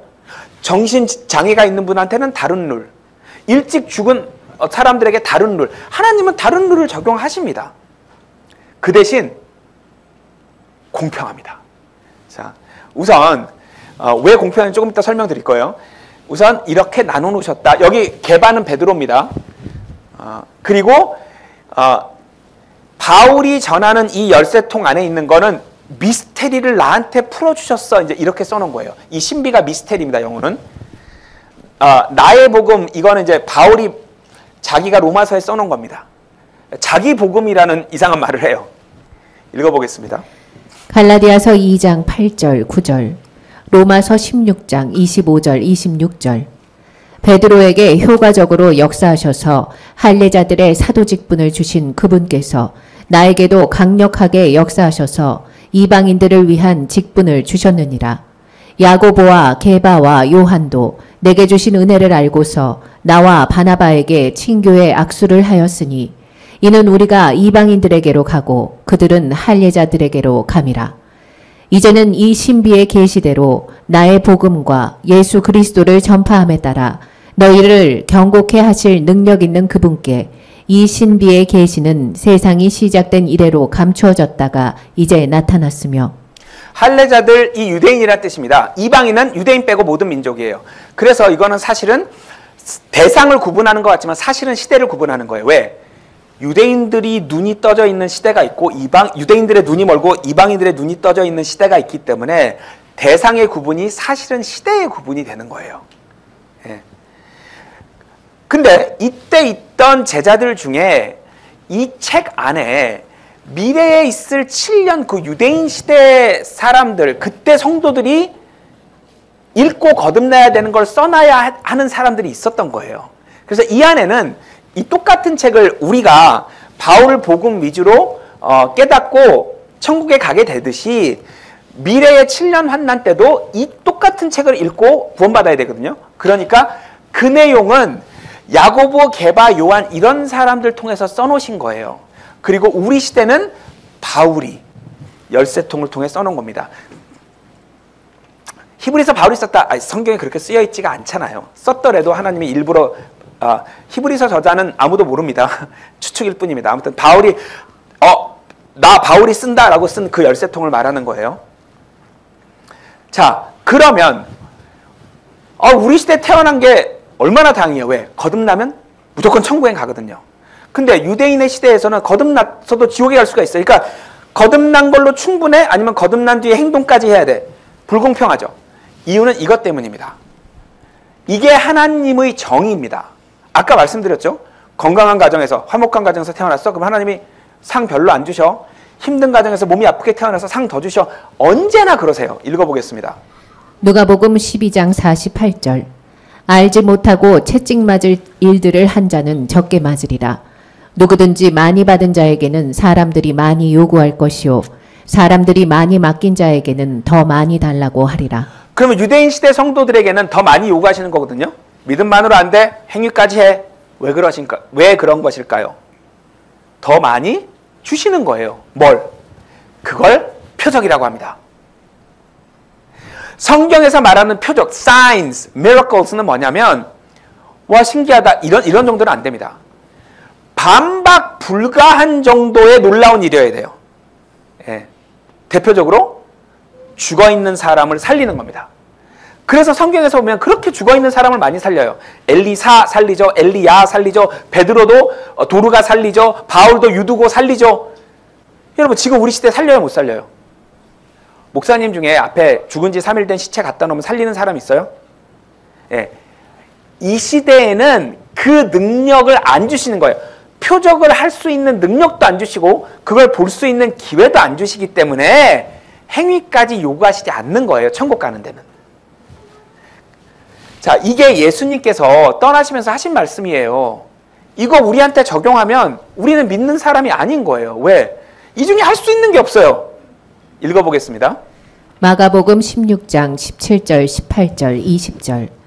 믿는 자들에게는 이런 표적들이 따르리니 곧 내 이름으로 그들이 마귀들을 내쫓으며 새 언어들로 말하며 뱀들을 집어올리며 어떤 치명적인 것을 마실지라도 해를 받지 아니하며 병든 사람들에게 안수하면 그들이 나으리라 하시더라.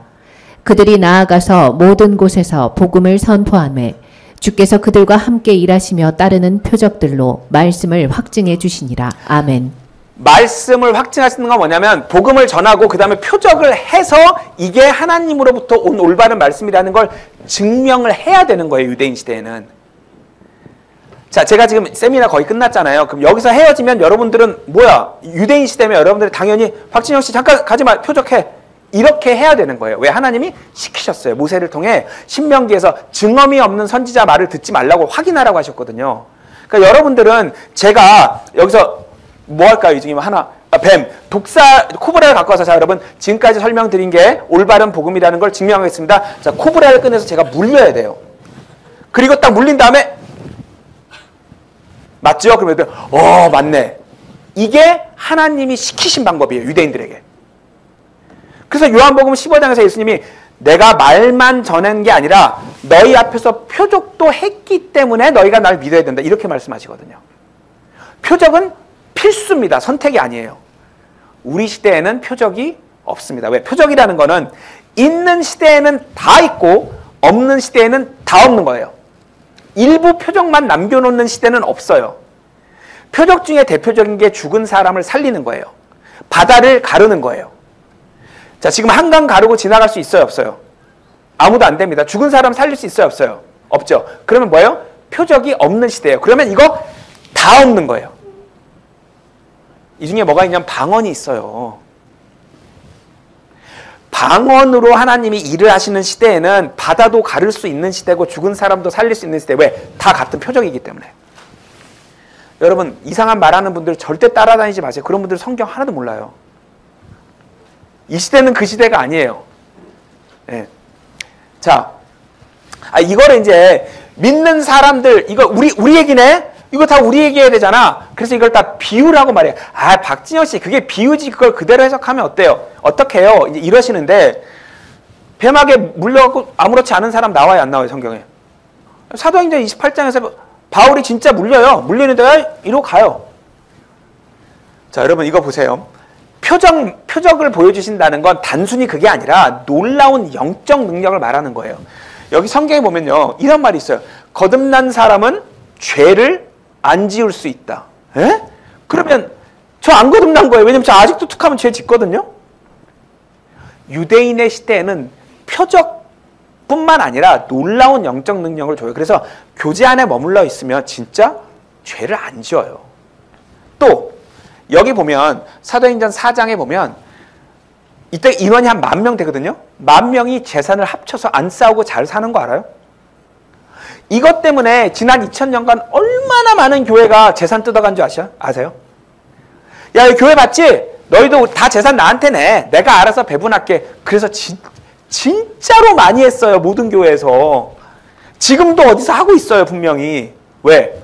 시대를 구분을 안 하면 이걸 따라합니다. 시대를 구분 안 하면 이상한 방언하고 다닙니다. 간단합니다. 죽은 사람을 살릴 수 있는 시대. 이건 표적의 시대, 유대인의 시대. 죽은 시체를 살릴 수 없는 시대. 이건 이방인의 시대. 지혜의 시대, 표적의 시대가 아니라. 박진영 씨, 우리한테도 신비한 일이 많이 있어요. 아니, 신비한 일이 있는 건 저도 압니다. 저에게도 지난 14년간 정말 신비로운 일이 많았어요. 근데 그거는 표적이라고 성경에서의 말하는 표적은 아니에요. 왜? 그냥 반박 불가 정도의 일이에요. 누구도 부인할 수 없는 일이어야 되기 때문에. 읽어보도록 하겠습니다. 요한일서 3장 9절, 사도행전 4장 32절, 34절, 35절. 하나님에게서 난 자는 죄를 범하지 아니하나니 이는 그분의 씨가 그 속에 머물러 있기 때문이라. 그는 하나님에게서 났으므로 죄를 지을 수 없느니라. 믿는 자들의 무리가 한 마음 한 혼이 되어 모든 것을 공동으로 소유하고 그 판 것들의 값을 가져다가 사도들의 발 앞에 두매 그들이 각 사람에게 필요한 대로 나누어 주었기 때문이더라. 자, 여러분 내일까지 저에게 전 재산을 입금하시면 제가 필요에 따라 나눠드리도록 하겠습니다. 이런 데 가면 큰일 난다 이거예요. 예, 그런 시대가 아니에요. 자, 이거 히브리서 말씀이고 마태복음 말씀인데요. 이거 바울 서신하고 구분하지 못하면 너무 무서워요. 그럼 다시 무서운 채로 살아야 돼요. 어떤 말씀인지 읽어보겠습니다. 히브리서 10장 26절 27절, 마태복음 12장 32절. 우리가 진리에 관한 지식을 받은 뒤에 고의적으로 죄를 지으면 다시는 죄들로 인한 희생물이 남아있지 아니하고 대적들을 삼킬 심판과 불같은 경노에 대하여 두렵게 기다리는 어떤 일만 남아있느니라. 또 누구든지 말로 사람의 아들을 대적하면 그는 용서받되 누구든지 말로 성령님을 대적하면 이 세상에서나 오는 세상에서나 그는 용서받지 못하리라. 뭔가 용서 못 받는 죄가 있다고 말해요, 성경은. 단 바울이 쓴 열쇠통에는 절대로 안 나와요. 그런 얘기가. 절대 용서받을 수 없는 어떤 치명적인 죄라는 게 아예 안 나와요. 그런 개념이 아예 없어요. 열쇠통에는. 바울이 쓴 열쇠통에는. 자, 그래서 이런 거 괜히 나중에 읽으시고 이럴 줄 알았어. 박진영 말을 듣는 게 아닌데 속았네. 이렇게 생각하시지 말아요. 이거는 다른 시대 얘기예요. 예. 자, 결론. 이 약속만 딱 붙드시면 끝난 거예요. 누가 뭐라고 해도 상관이 없어요. 마지막으로 읽어보겠습니다. 고린도후서 1장 21절, 고린도전서 12장 27절.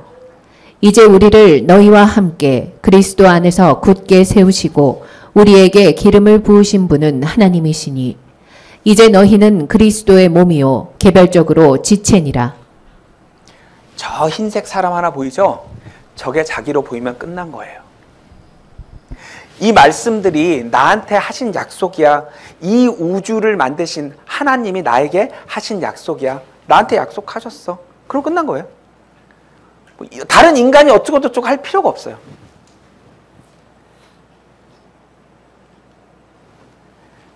이게 바울이 전했던 복음입니다.